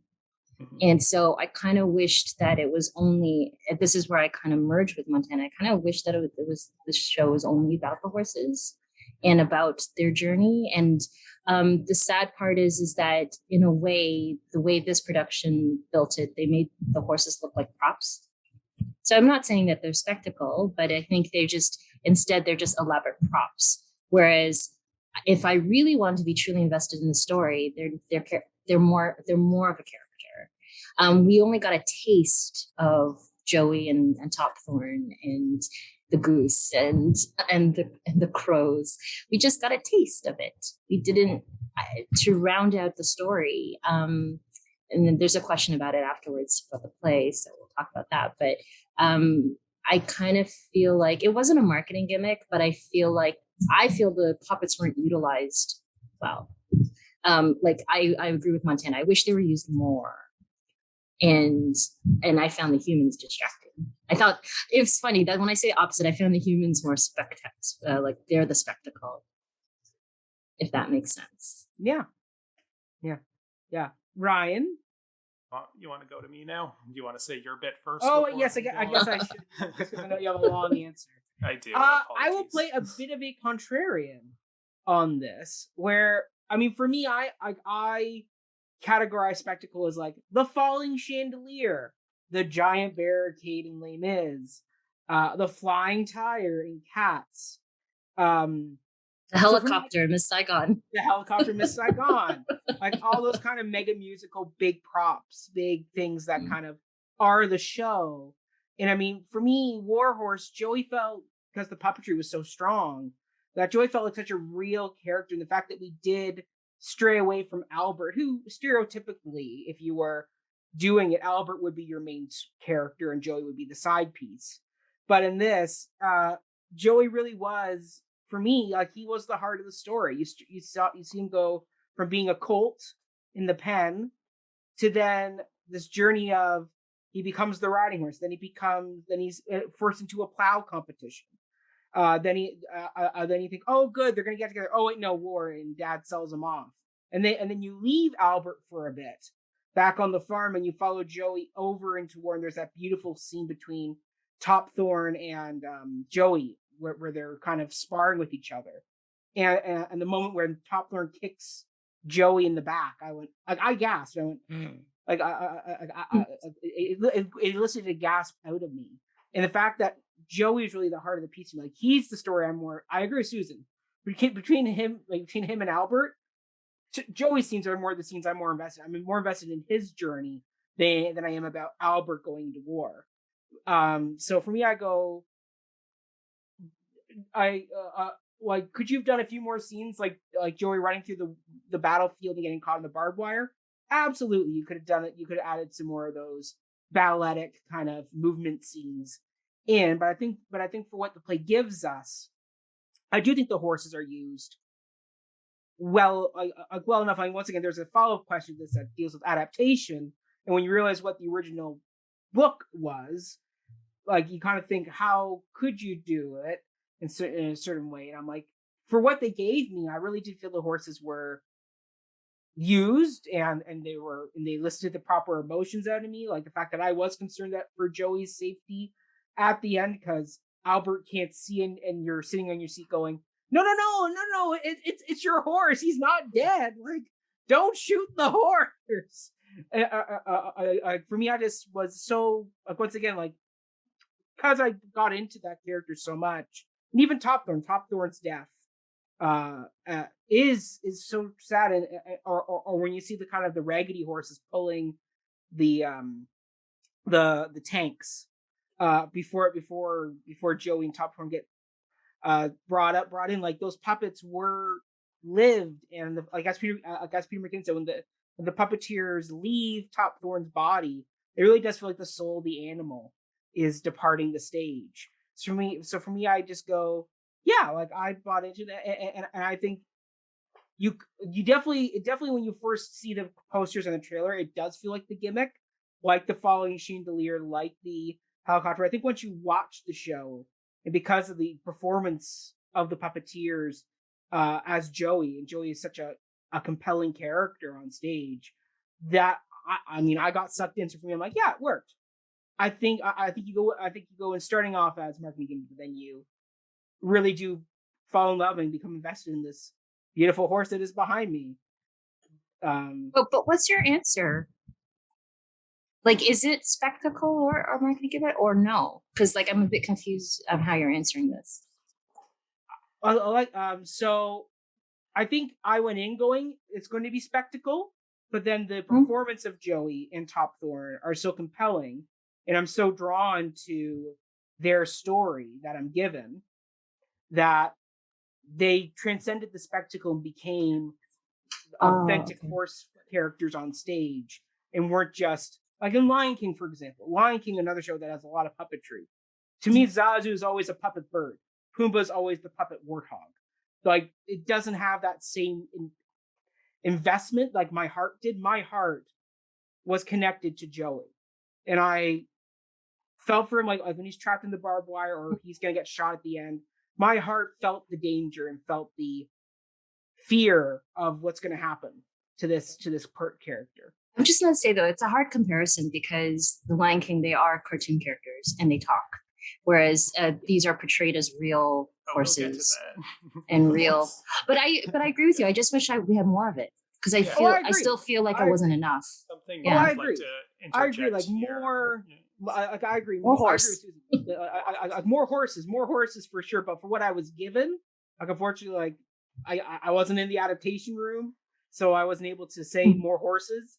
But for, like, the story that I was given, they were very much there and very much transcended the spectacle that you start off as. Anyway, Ryan, I see you're chomping at the bit. No, like, if I could just, this isn't my answer, which we'll get to in a second, but if I could just interject, like, to Susan, your question to Mac but what's your answer? I think something that needs to be stated is that not all spectacle is empty spectacle. And it is a bit of a false dichotomy to say it's either thematically important or it's just spectacle. And I get that that's part of the framing of the question, which, hey, I wrote. But I did think it was a useful way to just spark this discussion. But something can be spectacle and still be the point of the show. Or I agree. I absolutely agree with that. And yeah. Now, preface my answer with that. Big sigh. Okay, I warned you all at the outset. 7 pages of notes. Here we come. Yeah, I have 7 pages of notes. Hold on. Yeah, drink your beer. I warned you all at the outset this was coming. So, this question, which again I wrote, so I kind of like served myself exactly what I wanted to talk about, as I've done before. But this question is asking about the themes, and thematically speaking, this play has what we could call an environmentalist message. It is very much about the exploitation of animal labor in military conflict. It is about how World War I is often seen as this first truly mechanized war, or at least a one on that scale like the world had never seen before. And the story of Warhorse speaks to this destructive influence of machine guns, of tanks, of barbed wire, standing in opposition to nature. And nature is here represented by the organic body of the animal. Mm-hmm. Which is why I think there's a profound irony in theatrically manifesting that organic animal body with another machine. Because that's what the puppet is. It is a machine. It is not nature. When Joey goes up against the tank, we're supposed to see it as machine equals bad versus animal equals good. But when both opponents in this agon are machines, when both are puppets, when both are functionally made up of the same materials, I feel like the thematic opposition that they're trying to communicate here might get lost. Now, because the framing of this question is asking also about, is it a marketing gimmick, I feel like we should talk about the marketing a little bit. Because with any play, or even really any cultural artifact or narrative for that matter, we can talk about it in two different ways. What I will call its textual narrative, i.e. what is the story that it tells. And then there's what I will call the meta-narrative, or sometimes the paratextual narrative, i.e. what is the story we tell about it. And for example, the content of a novel conveys its textual narrative, but the blurb on the back cover, or at least some of it, conveys some of its meta-narrative. And things like book reviews and author interviews and anything else that surrounds the book and coming from the outside is part of this body of paratext, the meta-narrative.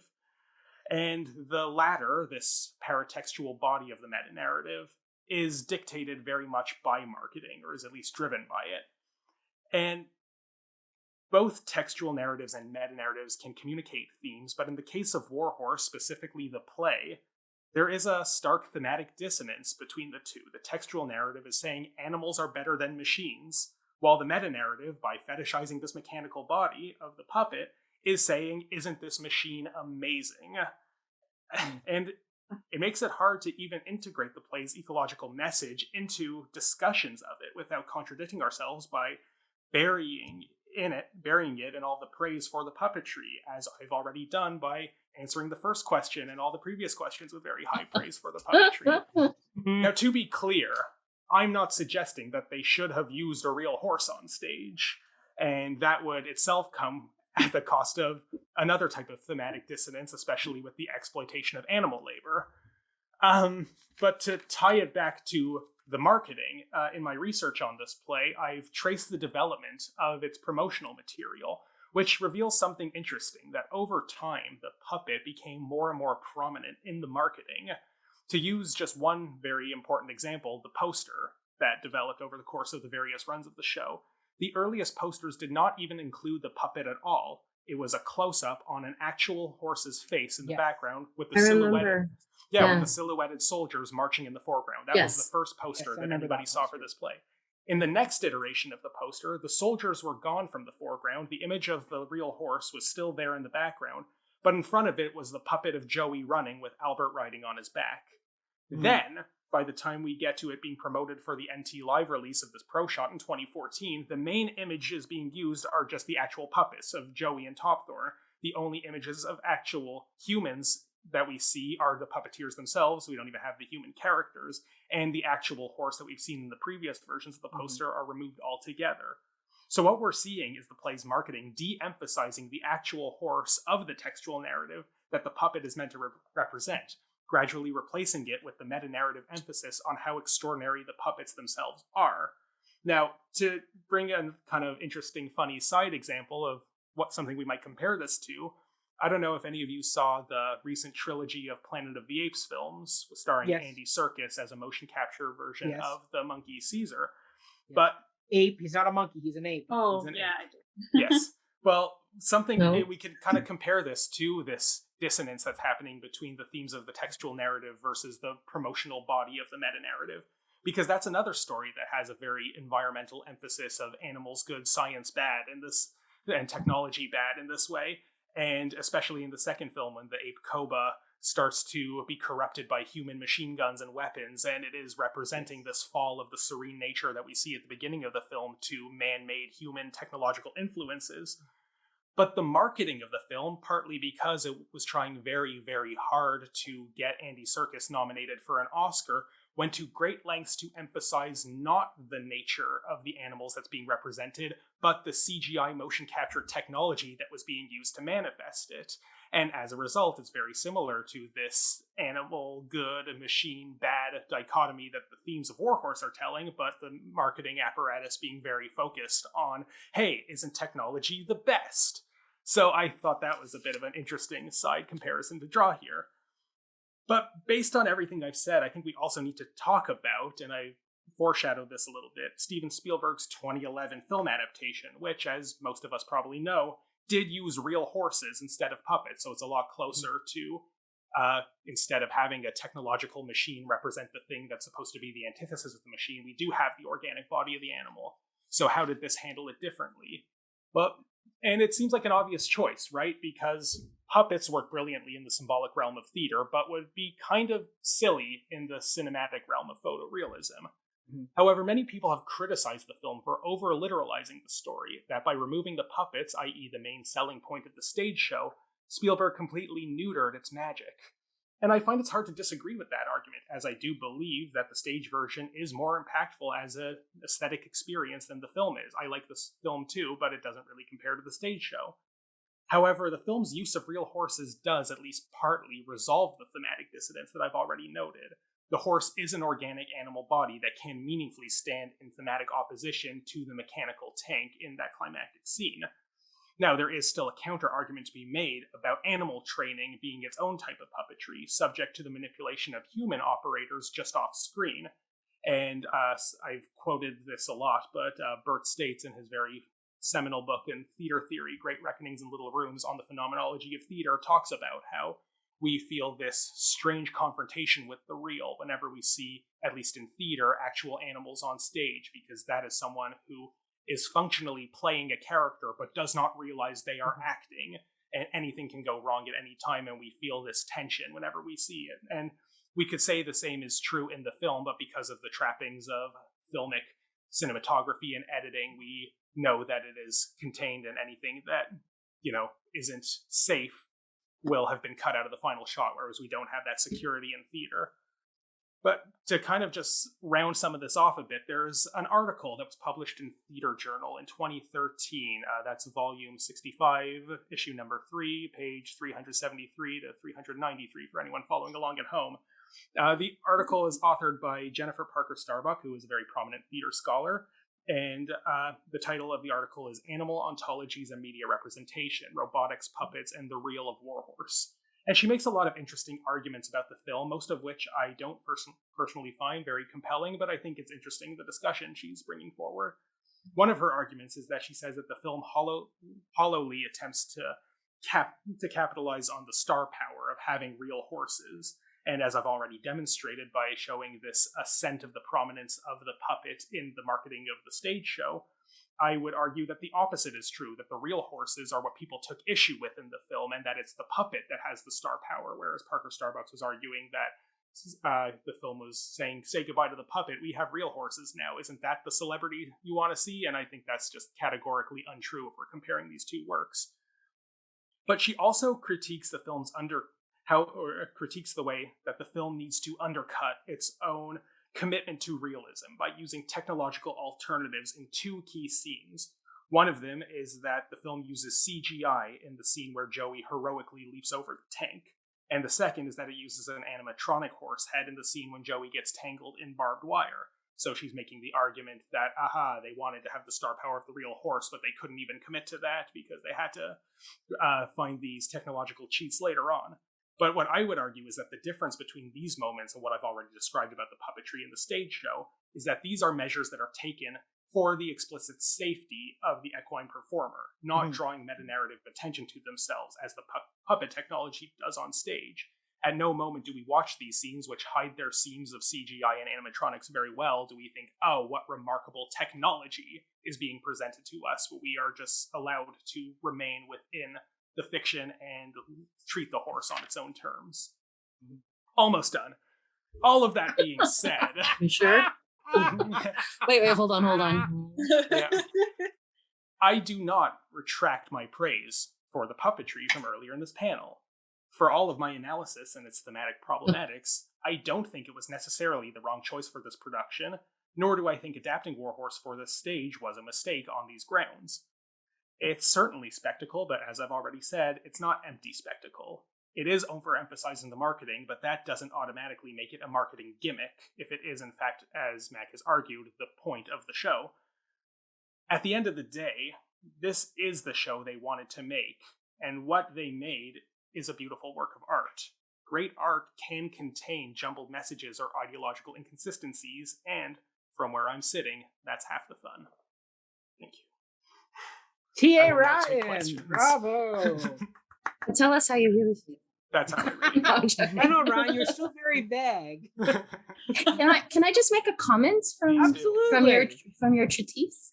That was really interesting, actually. And what I really appreciated in the beginning when you were talking about the whole ecologically about the man versus living organic being, I found it really interesting that even though the horses themselves are the way that they're represented, but even the way that they're structured, like literally, is their steel, their armor, and they show that it's not like, yes, it's beautiful in the back and you see it, but it's sort of like steampunk in a way the way that it's constructed, and it's done that on purpose. Like the only thing that isn't is the ravens and the goose where they look real, whereas the horses themselves have this. They look like mechanical horses. So it's interesting to hear what you said about that. And the fact that the horses themselves is a symbol for armor itself in a way, because the way that they're constructed, you see the steel, like you just see in the background there, right? It doesn't hide the fact that it's a machine. It wants you to notice that it's a machine, which seems to be at odds with what the textual narrative is trying to say. Yeah, it's interesting.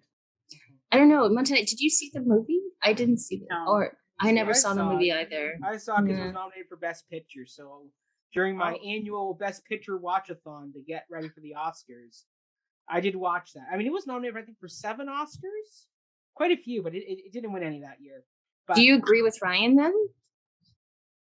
I'm still trying to digest all that Ryan said. I mean, I think for me, like, the horse is mechanical, yes, but I think it's a horse is a machine. It's an animal, but it is a machine. It is used as a machine of war, right? Like the horse is the one that pulls the tank. It is used as a machine, but it is not a machine. It's not a machine, of course. That's what Ryan's saying. Yeah. And trust me, I'm going to get more into this in the next question, because that was only 3.5 pages of my 7 pages of notes.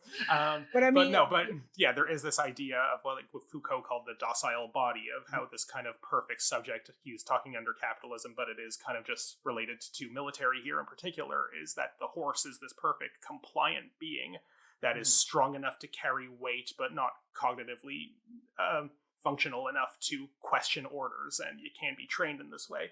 And it's turned into a machine of war, but it's not. And I think the puppetry is going to be great. But you could argue horses have always been used as a machine of war. I mean, I'm not disagreeing. Machines, exactly. I'm not disagreeing with the historicity of this claim. I'm just saying what this claim fails to recognize is that using something as a machine does not make it a machine, and it does still have whether you believe in the metaphysical soul or not, it still has its own inner life that cannot be reducible to a machine's metaphysical emptiness, I suppose. Yeah. I mean, I lost my point where I was going with. Apologies. Yeah, but no, I think for me, like, yes, the horse is a machine, but it's showing the power of the horse machine versus the power of the soul as metal machine, right? Like, I think that's the thing of, yes, they're both machines, but one has the brain, has the heart. I have never felt anything from a tank.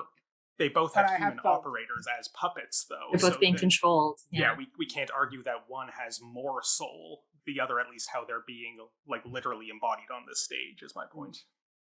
I kind of wish Steven Spielberg did use puppets, because it has been filmed and used, like with animatronics and stuff. So that could have been a whole interesting element if he kept that in the film, because then it didn't have to be so hyper realistic. But then I can't comment because I didn't see the film. So. Peter Jackson developed quite a bit of animatronic horses for when he was doing Lord of the Rings. Yes. Because he had real horses, yes, but he also needed a lot of animatronic horses to do some of the stunts and some of the close-ups. So, I don't know, maybe we should talk to Peter Jackson. They're friends, they did Tintin. Well, but there was the animatronic horse in War Horse, just in the barbed wire scene, and there was one scene of a CG horse when he jumps over the tank. So Spielberg isn't against using animatronic in those cases specifically for the safety of the actor, in this case the horse. But the difference, as I've said, between that use of animatronics and the puppet is that it's not drawing attention to itself as a machine the way that the puppet does. Yeah. But because it's a film, like I still hate the whole adage, you can still show something theatrically on film, and I just like, even if you now I'm dating myself, go to the 80s, there's lots of films with like animatronics, puppetry, and Star Wars.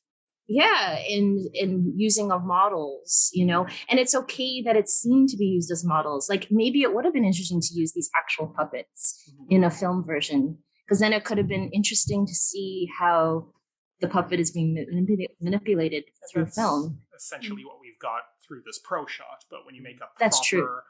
Academy Award eligible film, you do want to commit to this cinematic photorealism is what Spielberg attempted, and I believe some people do, and I have a hard time picturing a film with puppets on this scale being nominated for Best Picture, whether it deserved to be or not.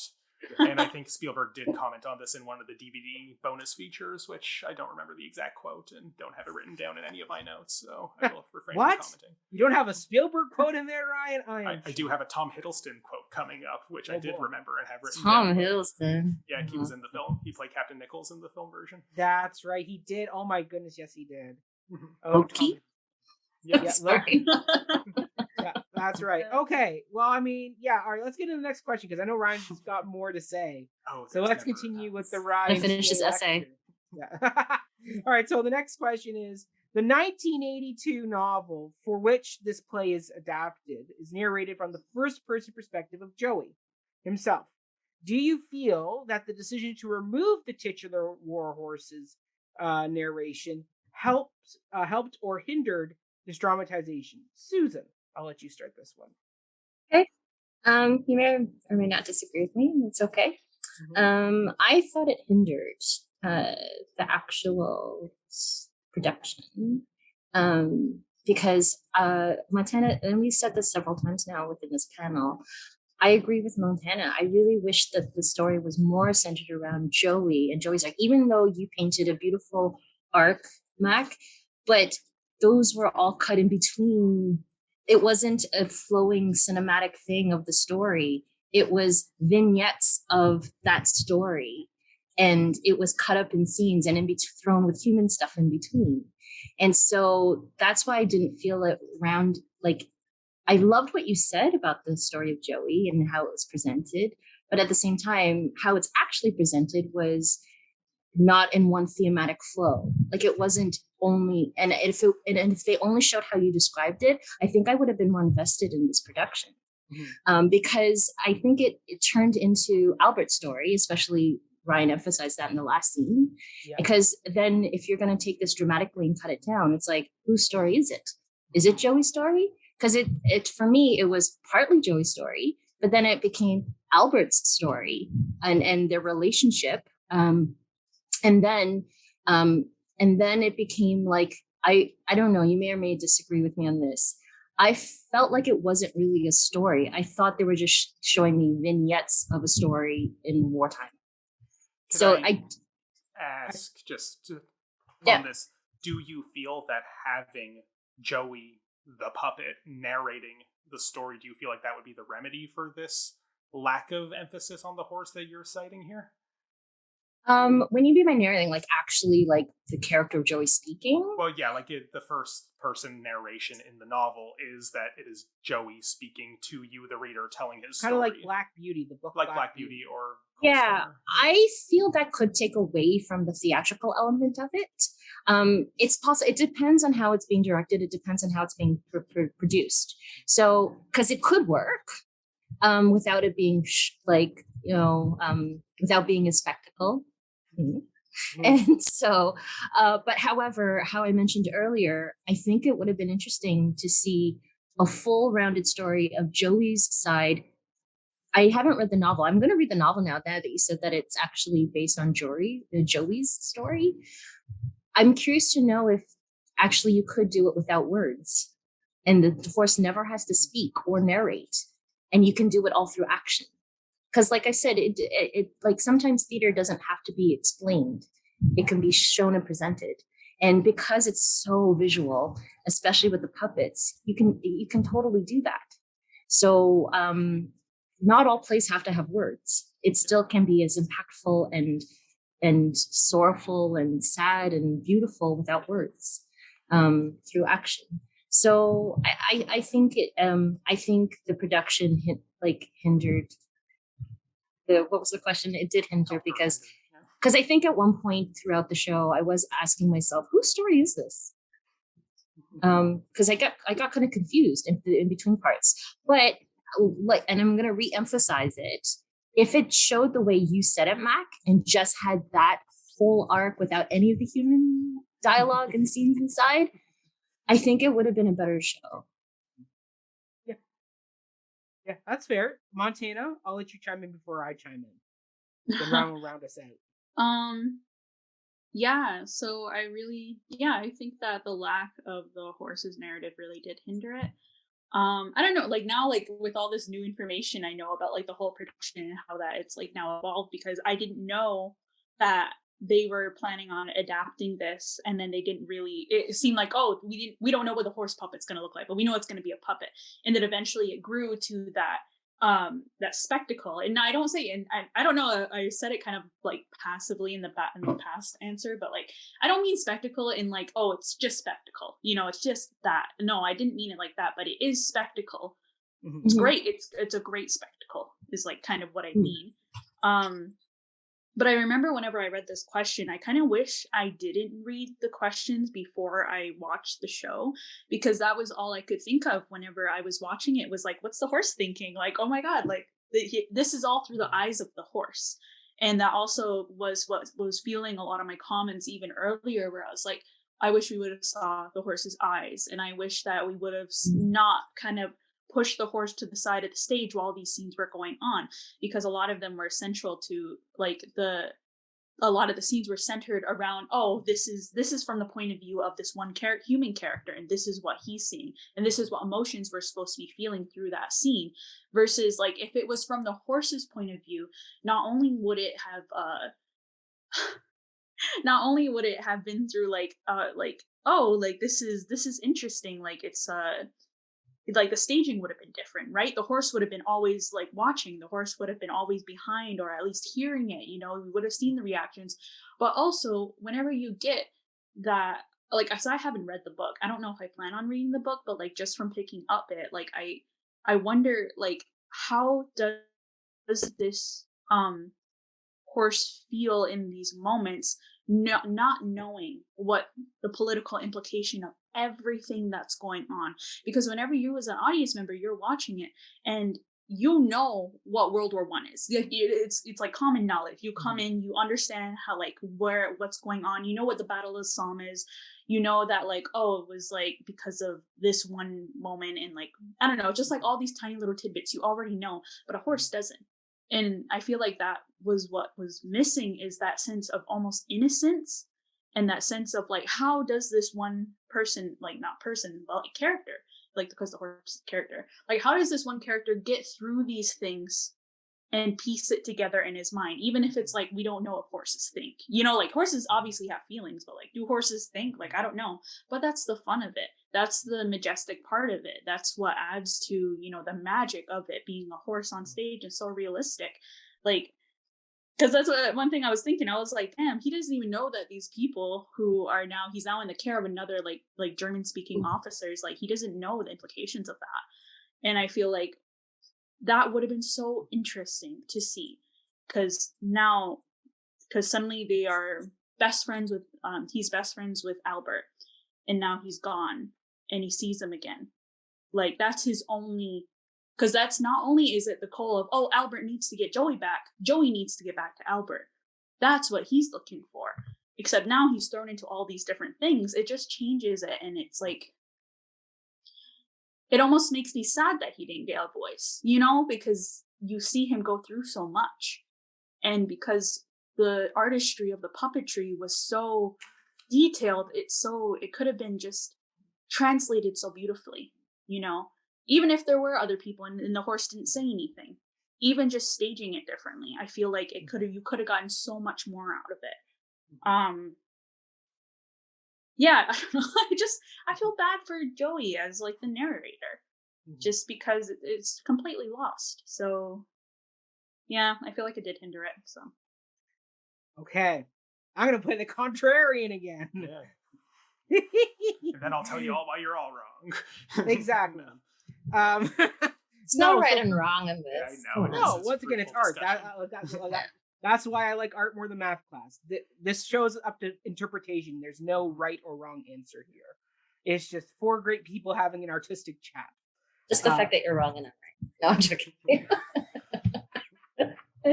Joke. All right, Mac, be the contrarian. Right. Yes. Okay, yes, contrarian Mac. Here I come. So for me, I go because the minute I realized it was like, once again, I read the question, went, oh, first person. I thought of Black Beauty, and I'm like, which isn't a great book, very sad book. I mean, that pony death scene is so tragic. Anyway, but for me, I went.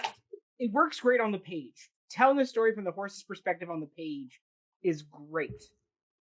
But when you try and bring it onto stage, it can become very much like a Disney thing of the talking horse. But for me, what I liked was that this horse was nonverbal. This horse was the. I'm glad you said that. was the stitching, the main vein of the story, even even when he wasn't on stage.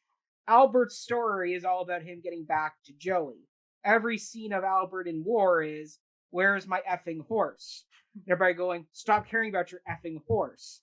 So even when Joey isn't present, he is still talked about and is still very much the driving element of the piece. And it felt like vignettes because, particularly for the Joey storyline, it was very episodic because it's just like Black Beauty being passed from owner to owner to owner to owner without the horse really knowing what's going on. And it's kind of like you're picking up. I mean, Mueller is unique because we do get a little backstory on him and his daughter that he's trying to get back to. But for the most part, we don't know much about Sergeant Nicholas or the humans that come in and interact with Joey. I get a fleeting moment of interaction and they're gone again. So for me, I go, and because this piece is so grounded, like Marianne, Elliot, and what's the other director's name? Tom Morris. Yeah. Tom Morris were so very much almost like Spielberg, like that very kind of heavy on the realism of war and the drudgery of war, that I think having a narrator either off to the side verbalizing the horse or having somebody on the side of the horse doing the I don't like being whipped as I'm pulling a this big metal thing, like that can come Why are you whipping me? Exactly. That can come across as very hokey, but I felt the horse puppeteering in this nonverbalness, once again, the performance of that horse conveyed everything I needed to know. The pain, or even in those opening scenes when you're trying to train Joey to pull the plow, the reluctance and the Albert trying to figure out what the heck is going on. I got Joey's perspective. I got the fear, that whole boat ride over with him and Topthorn dueling it out. I didn't have to hear their thoughts, understand these are two strong stallion males going at it in the fear of I'm going across the sea to get there. I will say, though, what I would have preferred is have Albert leave close to the end of Act 1 to go to war, but then don't show Albert again until he's blind and brought back on stage at the end of the play. So we don't see Albert's journey through the trenches, but we just know he was over in war, and we see the cost that it took on Albert by the end, but we don't actually see his journey. We just get the thing of, oh, tear gas. He's blind. Clearly he's been through some shit. And now he's back at the end. And you still keep Joey as the main element of Act 2. Because I did feel that the Albert scenes were the kind of the boring meandering, walking through the trench, kind of Sam and Frodo walking up towards Mount Doom. There, you know, like it wasn't. I like the Albert scenes. There's all the other scenes that I like. Do you like the Albert scenes? Well, I didn't mind some of the Albert scenes, but I do agree with you on that sense that I kind of.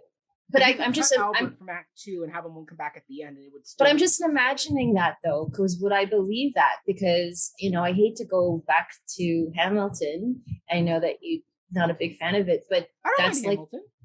Okay, but that's kind of like Hamilton, where the son isn't an intricate part of the play, and then all of a sudden he's grown up, and it's like, wait a minute, how am I supposed to feel for the son because I know nothing about him? Feel for it because all I see him playing piano. Song. That's why you feel for it. It doesn't matter. No, but he's nothing on the page. No, but I feel like pro shot review. But I feel like it wasn't developed. You know what I mean? So I think what you're saying might be the same thing, because I'm trying to think that it could have been a big hole, but then again, if I'm going by what I'm saying, I want to see more Joey, then it's exactly what you're saying. So yeah, I mean, like, you could have done something with Albert where you do contrasting balletic moments of Joey just snips, or snippets, Albert trudging through the trenches somewhere else. Okay, yeah, that'd been interesting. But you could have done something else with Albert. I don't think he needed as many scenes in Act 2. But I agree.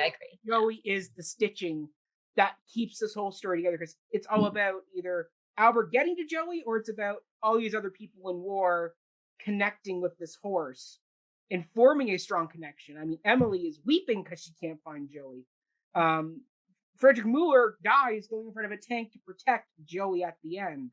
Even Sergeant or Major Nicholas at the beginning, when he is shot off the horse, you feel, because, oh no, now Joey's lost his protector of Major Nicholas, who was kind of going to shepherd this horse through the war. So I did feel Joey was this, like, even though I do agree at the end it should have been Mom walk up to Albert and Joey and hug them with the horse in the pit in the frame, versus Joey not being in the frame. There's your Disney moment right there. Yeah. Yes, that was the very Disney moment. Like, I think that goes back to camera choice and blocking choice, but once again, and I'm sure if we could see the full stage versus a close-up of mom and son, Joey would have been there doing something. Because did they do that in the live version? I don't remember. I can't remember. It's been too long, and those weren't the memorable parts. Like, yeah, exactly. Yeah. But yeah, for me, I go Joey is the stitching, and his non-verbalness still works as telling a story because of the puppeteering is so strong that the emotions still come through. All right, so that's what I think about this question.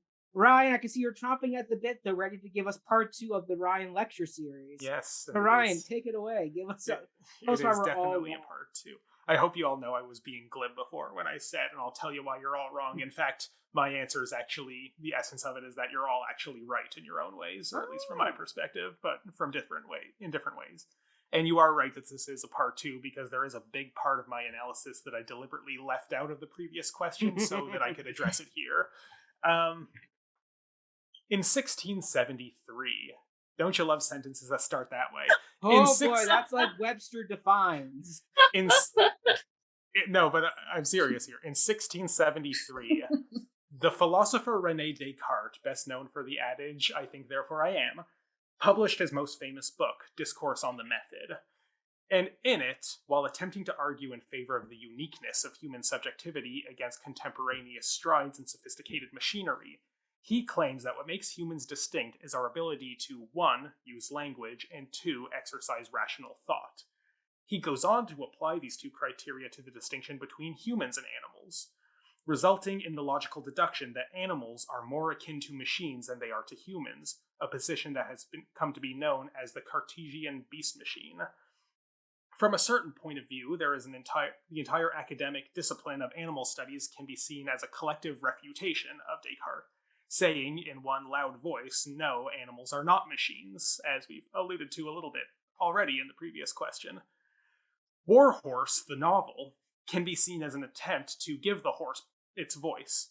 We might not be able to tell what a horse is thinking, but that doesn't mean that it doesn't have inner thoughts and feelings. And Mac, as you've already mentioned, the same strategy was applied in the novel Black Beauty, and Leo Tolstoy also employed a similar strategy in his 1886 novella Kolstommer, also told from the point of view of a horse. Arguments can be made that this narrative attempt to give the horse human language does not succeed in granting or illuminating the animal's own subjectivity, instead merely projecting human subjectivity onto the animal. It's not what or even how the horse actually thinks, it's what a human author, in this case Michael Morpurgo, thinks a horse might think under these circumstances.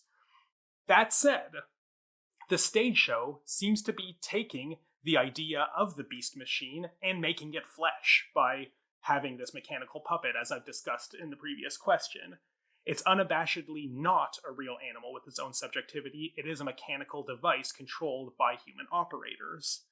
Now, there is an interesting anecdote that Nicholas Heitner tells in his 2017 memoir, Balancing Acts, where he goes over his tenure as artistic director of the National Theatre.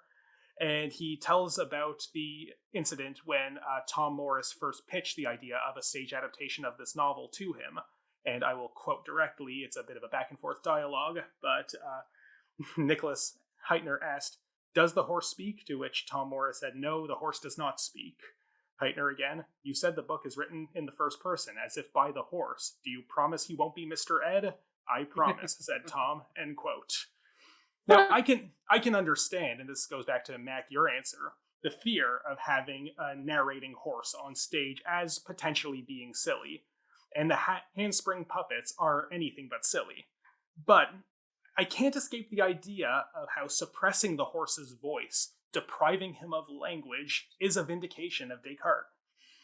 There's a scene early on when Albert does something very similar to what we see in Frozen with Kristoff and Sven, where he asks Joey a question and then pretends that he understands the nonverbal response that Joey is giving. He doesn't go full Kristoff and Sven where he inserts his own voice in the answer, but he asks a question. I sadly didn't write down what the question was, and he's like, "Oh yeah, that's how you feel about it?" Kind of like Luke Skywalker talking to R2-D2, which we assume that Luke understands R2, but does he really? Hard to say. Or Han talking to Chewbacca, if you like these Star Wars comparisons.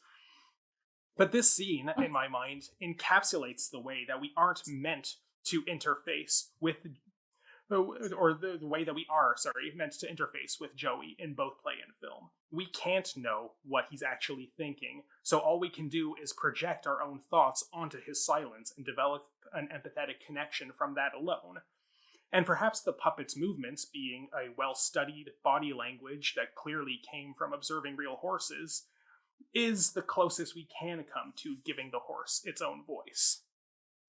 So that's my answer. What's the answer? No, I'm joking. I'm just joking. The answer is Ryan wants the horse to have a voice. I want him to have a voice, but I recognize that giving him a human voice might not be the proper solution. Did it hinder? I don't think if it did hinder, it's for the reasons that I've already addressed in the previous question, that I don't know if a machine body is the solution to this, at least Cartesian proposal, that animals are machines because they don't have human language. Now, I don't know if giving human language does necessarily meet Descartes on his own terms, because, quite frankly, they don't have human language, and the novel's attempt to supplement the horse's thoughts with human language isn't necessarily arguing for animal subjectivity with actual animal subjectivity. But I don't have a good answer for necessarily the helps or hinders parts of this, but I do think that it is, again, this tension between the two that is motivating the thematic dissonance that I've already discussed at length. Montana, it looks like you were going to comment on something. Yeah, I don't know, I just got this like, oh, what is the horse that's like giving like a microphone to a monkey and just being like, what is the monkey thing? But like this is one thing that I kind of like have had thoughts is like about in general about theater and like really storytelling in general, is that there's this let me reword this. People really ask for realism a lot of the time, to the point where I feel like they ignore the potential for it to be more and more impactful without it, because of the fear of it looking silly. And I feel like this is the case for this show. and I think that's what probably how like the Steven Spielberg movie felt, is just like they really wanted it to be so realistic that they just kind of like overlooked the whole, how does this narrative actually make audiences feel. So I don't know, like I don't like the idea of like Disneyifying anything, just because I think that it really undercuts a lot of what like nonverbal theater and physical theater and any sort of clown work, because I've seen like a lot of like clown work that actually like made me really emotionally invested and made me think about the world in different ways. There's so many like opportunities, and just I don't like it whenever people are afraid of taking those chances of making a horse talk on stage, and like being afraid that, oh, it's going to take away from the actual story. But whenever you're presented with like an actual realistic story, it always ends up being the weaker aspect of it, right? Not always, but like a lot of the time it's always lacking in some sense, because like if you're just trying to replicate realism on stage for it to be as realistic as possible, I really don't see the point of that. I agree with you 100%. I agree with you 100%. Because it's like we live every day. We see things realistically every single day. Why do we have to bring that into a storytelling format for us to enjoy in everyday life? Yeah, I would. And I feel like that kind of, I don't know. Yeah, and I would agree with you. I would agree with you, certainly, for the most part. And I think the fact that we are using puppets is already not realistic. The fact that we recognize this as a puppet, it is embracing the symbolism. And Spielberg's reluctance to have the puppet in his movie is, and I if I'm remembering the quote that I didn't write down from the DVD special feature, he did say, like, it's marvelous in the theater, but just wouldn't work in my movie. And I think the theatrical imagery created here I wouldn't call it realism necessarily, but it is, it isn't going into the like high fictionalization of I am a horse, this is what I have to say, stop hitting me. Like Well, like I feel like the thing is that I think that's what stopped them from like going further into that, right? Is because they're like, well, this is a war story, we can't have anything that has to do with like anything alluding to something that's non-realistic, because war is violent, war is real, war is blah blah blah. And I think this is just the problem that I have in general with things that have to do with violence on stage.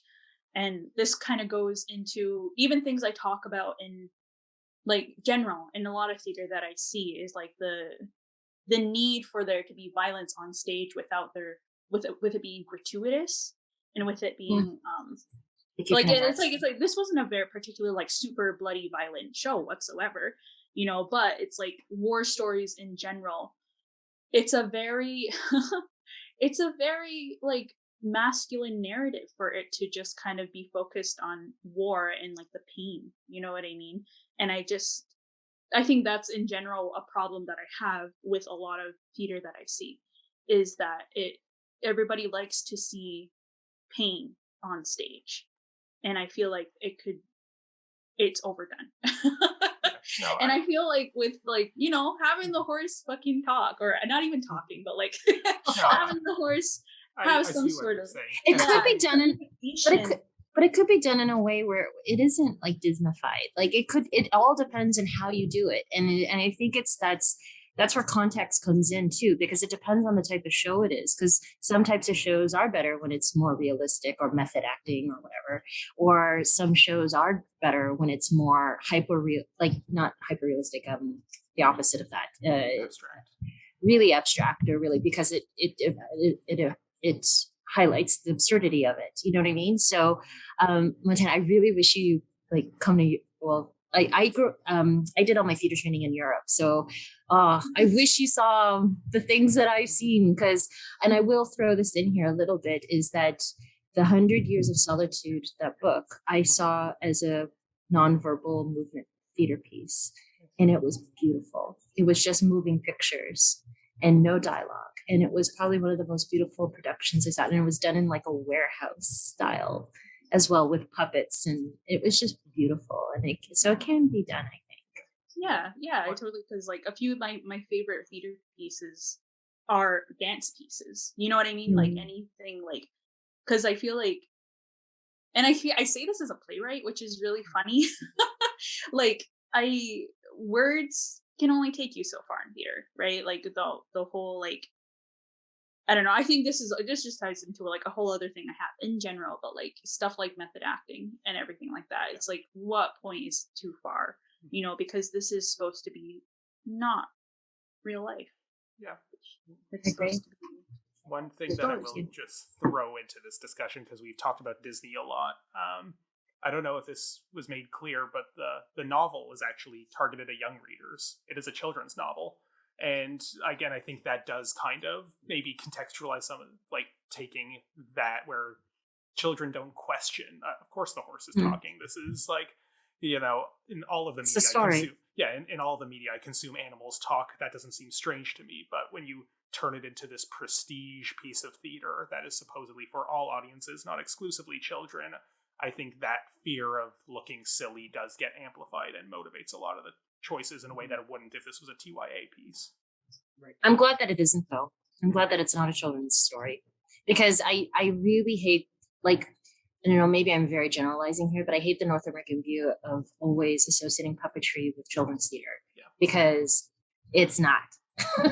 It's an element, and it's a beautiful element, and you get children interested in theater through puppet theater, which I love. But also there's a whole style of puppetry, but it's like that whole generalization stereotypes of a clown. There's so many clown pieces that aren't for children. It's for adults. And so I hate boxing things in, and a lot of times people associate, oh, it's puppets, so my kids are gonna love it. But then they come see this, and it's like, I'm sure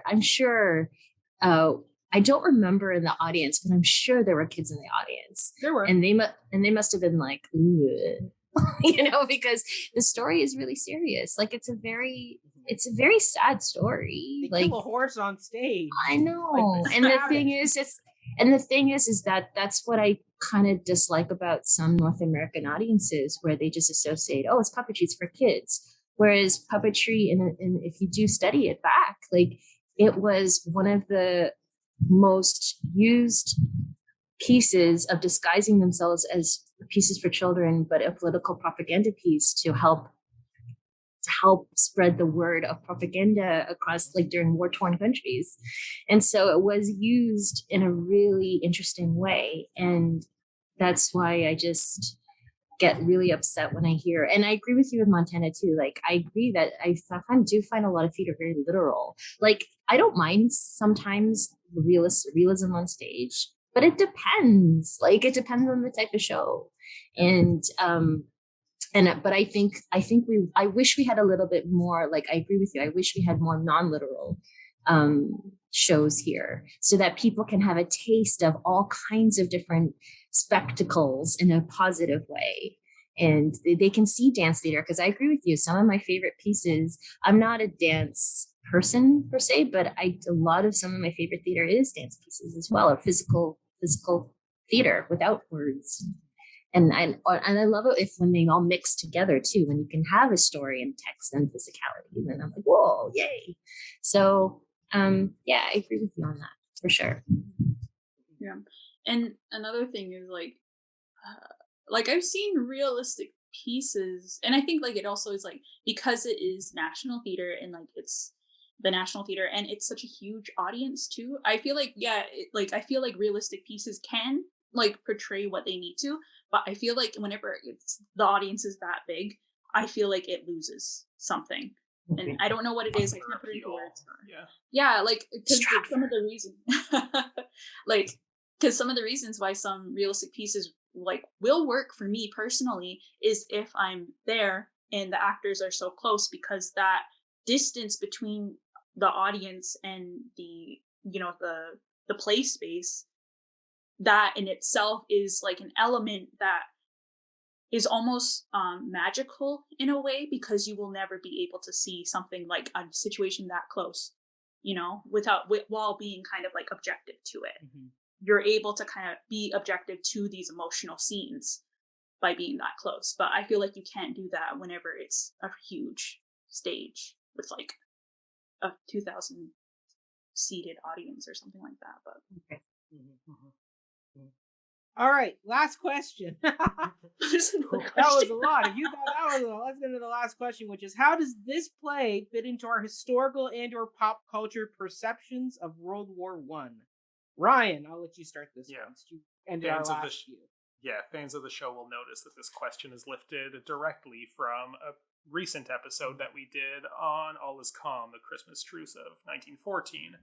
And since we had 2 World War One shows on the docket pretty close to each other, it felt appropriate to recycle this question and see how this piece might engage differently with our historical and or pop cultural perceptions of this particular war.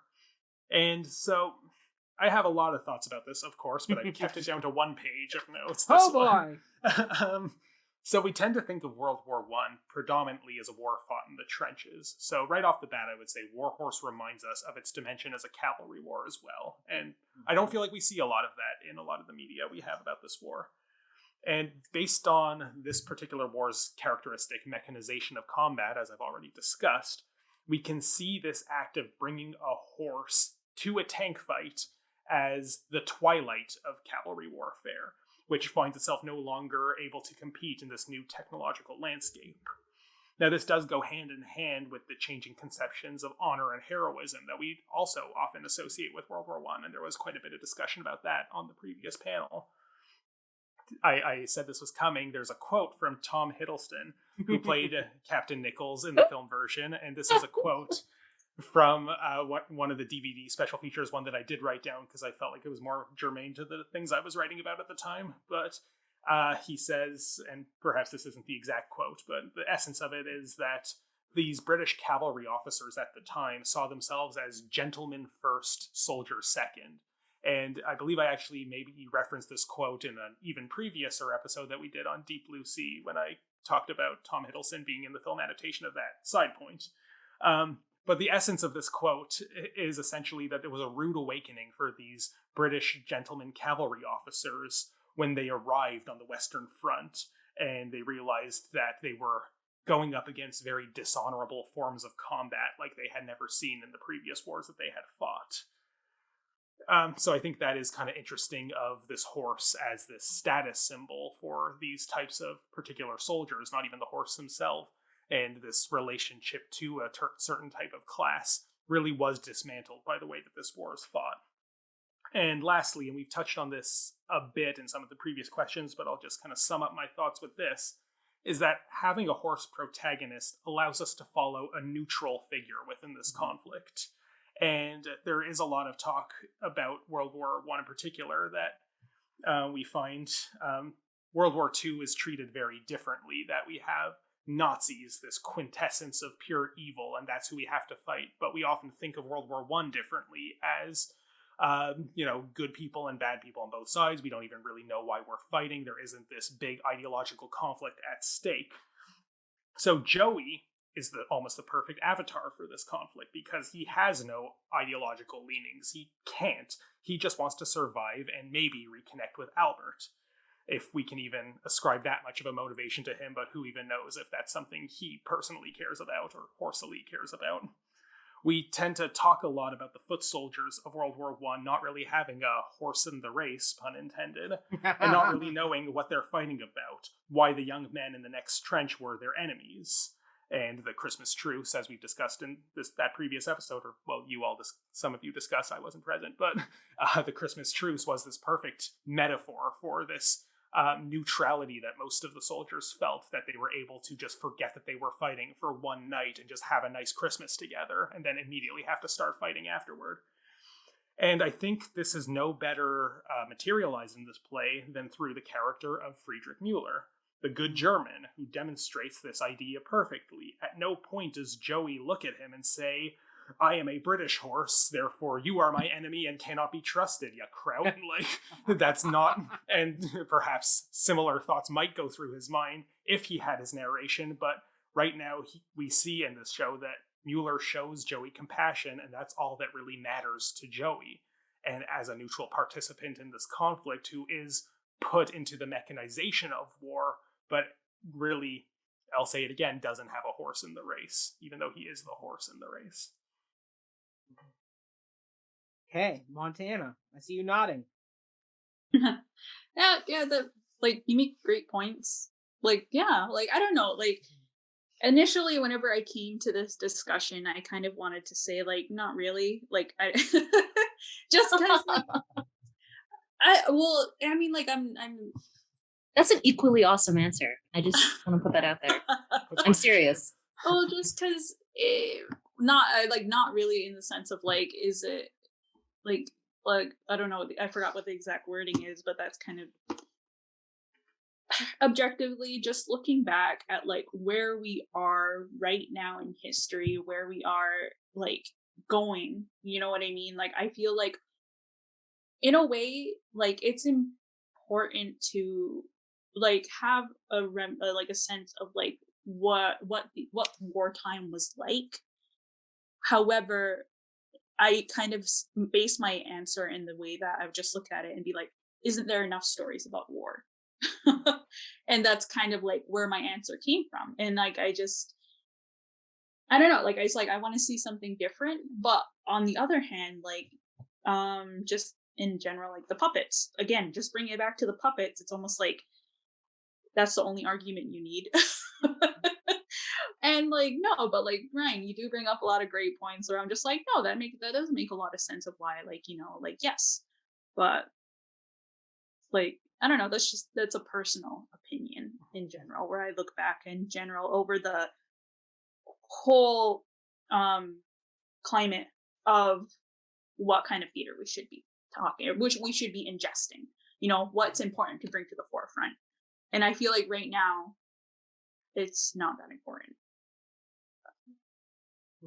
Susan? Okay, my answer will only be an impact if you repeat the question. How does this play fit into our historical and or pop culture preconceptions about World War I? Does it? That's my answer. It kind of piggybacks off of Montana, like, honestly.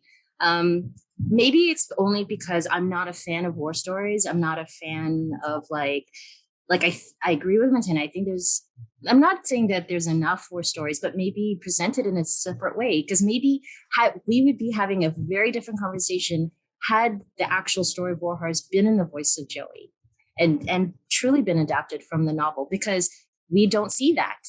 We don't see that. And all the good stuff that Ryan has said, man, that could have been interesting to see it on stage, or brought out those ideas more on stage. And I agree, like, it's just another human story of, like, what we might perceive as what Joey is thinking, but we're not sure. So let's just show and have all this dialogue, taki, on stage, and show what the humans did, which we kind of already knew what the humans did. I'm going to piggyback also off of Ryan too, where it's hard for me to bring this into this, like, idea of pulp culture in this day and age, because right now, war, we should always remember what happened in World War I for sure, and all the past wars, but we're slowly kind of moving away from that now. It's starting to just become a piece of history, because those soldiers, majority of them, they're all gone, right?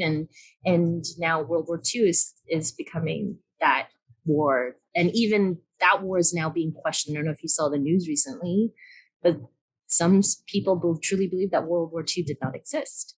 And so, which that's a whole nother panel talk. The consequences of entering the post-survivor era, where if people are not present to give their testimony, other people will call into question the testimony that we do have. Like, you're gonna laugh at my answer, but my only really recollection of World War I is watching Downton Abbey, and that's not it really even. You know what I mean? But that's part of the pop culture. Yeah, I guess. But to go back to what you were saying originally, Ryan, was the fact is, I think obviously the whole point of this was to show how miserable and dreary war really is. But at the same time, in this particular story, what was interesting, and I said it earlier, was showing like in World War II, it's very clear who the bad and good guys are. In this story, you're not sure, because I liked that we saw that humanity in Captain Mueller, and it mirrored the English side, You know what I mean? And so it wasn't cut clear and they're questioning, why are we fighting? And that's what I found really interesting about this story in particular. But once again, I agree with Montana. I really wish that it could have piqued more my interest if it was told in a different way, because there's so many war stories. And there's so many stories that are written in this one voice. And unfortunately, Warhorse ends up being that as well. So that's my take. Hey, well, I mean, I err on the side of Ryan a bit more with this, where for me, I think this piece fits into our preconceptions about World War One, but it kind of, once again, because it's all about the story of Joey is the main stitch of the story. It's really kind of, once again, it highlights. Once again, I'm a history buff, so I read history books in my spare time. Like I just spent a week reading a great book all about the cold case of Anne Frank and the exploration of who betrayed the Frank family in the Secret Annex. Fascinating book if you do want to read it. Very good. Anyway, but for this piece, once again, I remember in the history books and my grade 10 history teacher talking about how this war was the last of the great wars that had men charging down the field on the horse, and the shock of, oh my god, there are machine guns and barbed wire. The Germans are not playing fair in this game of line up and charge at each other. So I mean, but once again, it was different because in this, it's all about the horse and Joey, and what happens when Joey goes to war. Albert's there too, but Albert's Albert. Like he's there. Once again, he's kind of the B plot. Joey is the A plot going through and that. So I think it's unique because it's telling the story of World War One from a perspective we often forget. Like, yes, horses are shown in World War One movies, but they're not the focal point. They're not the driving plot device, plot element, plot character that is making the story churn, right? Like we're always following Joey's journey through the war.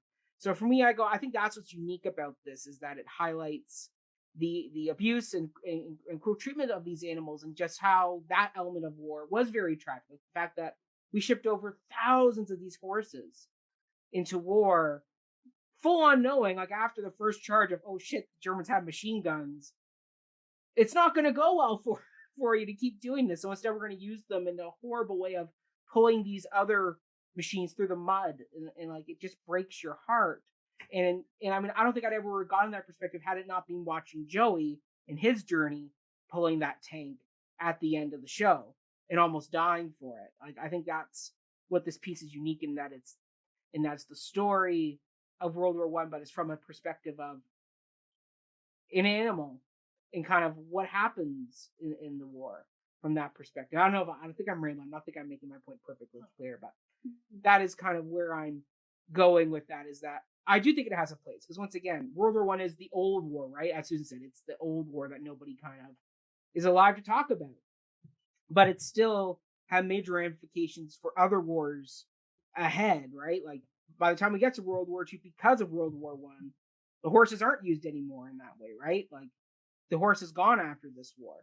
I mean, it's not a device, right? Like we stop using the horse because of warfare changing, but to see that journey of the loss of the horse and the loss of this old style of warfare told from a horse's perspective, even though he's not talking, it's a really unique element.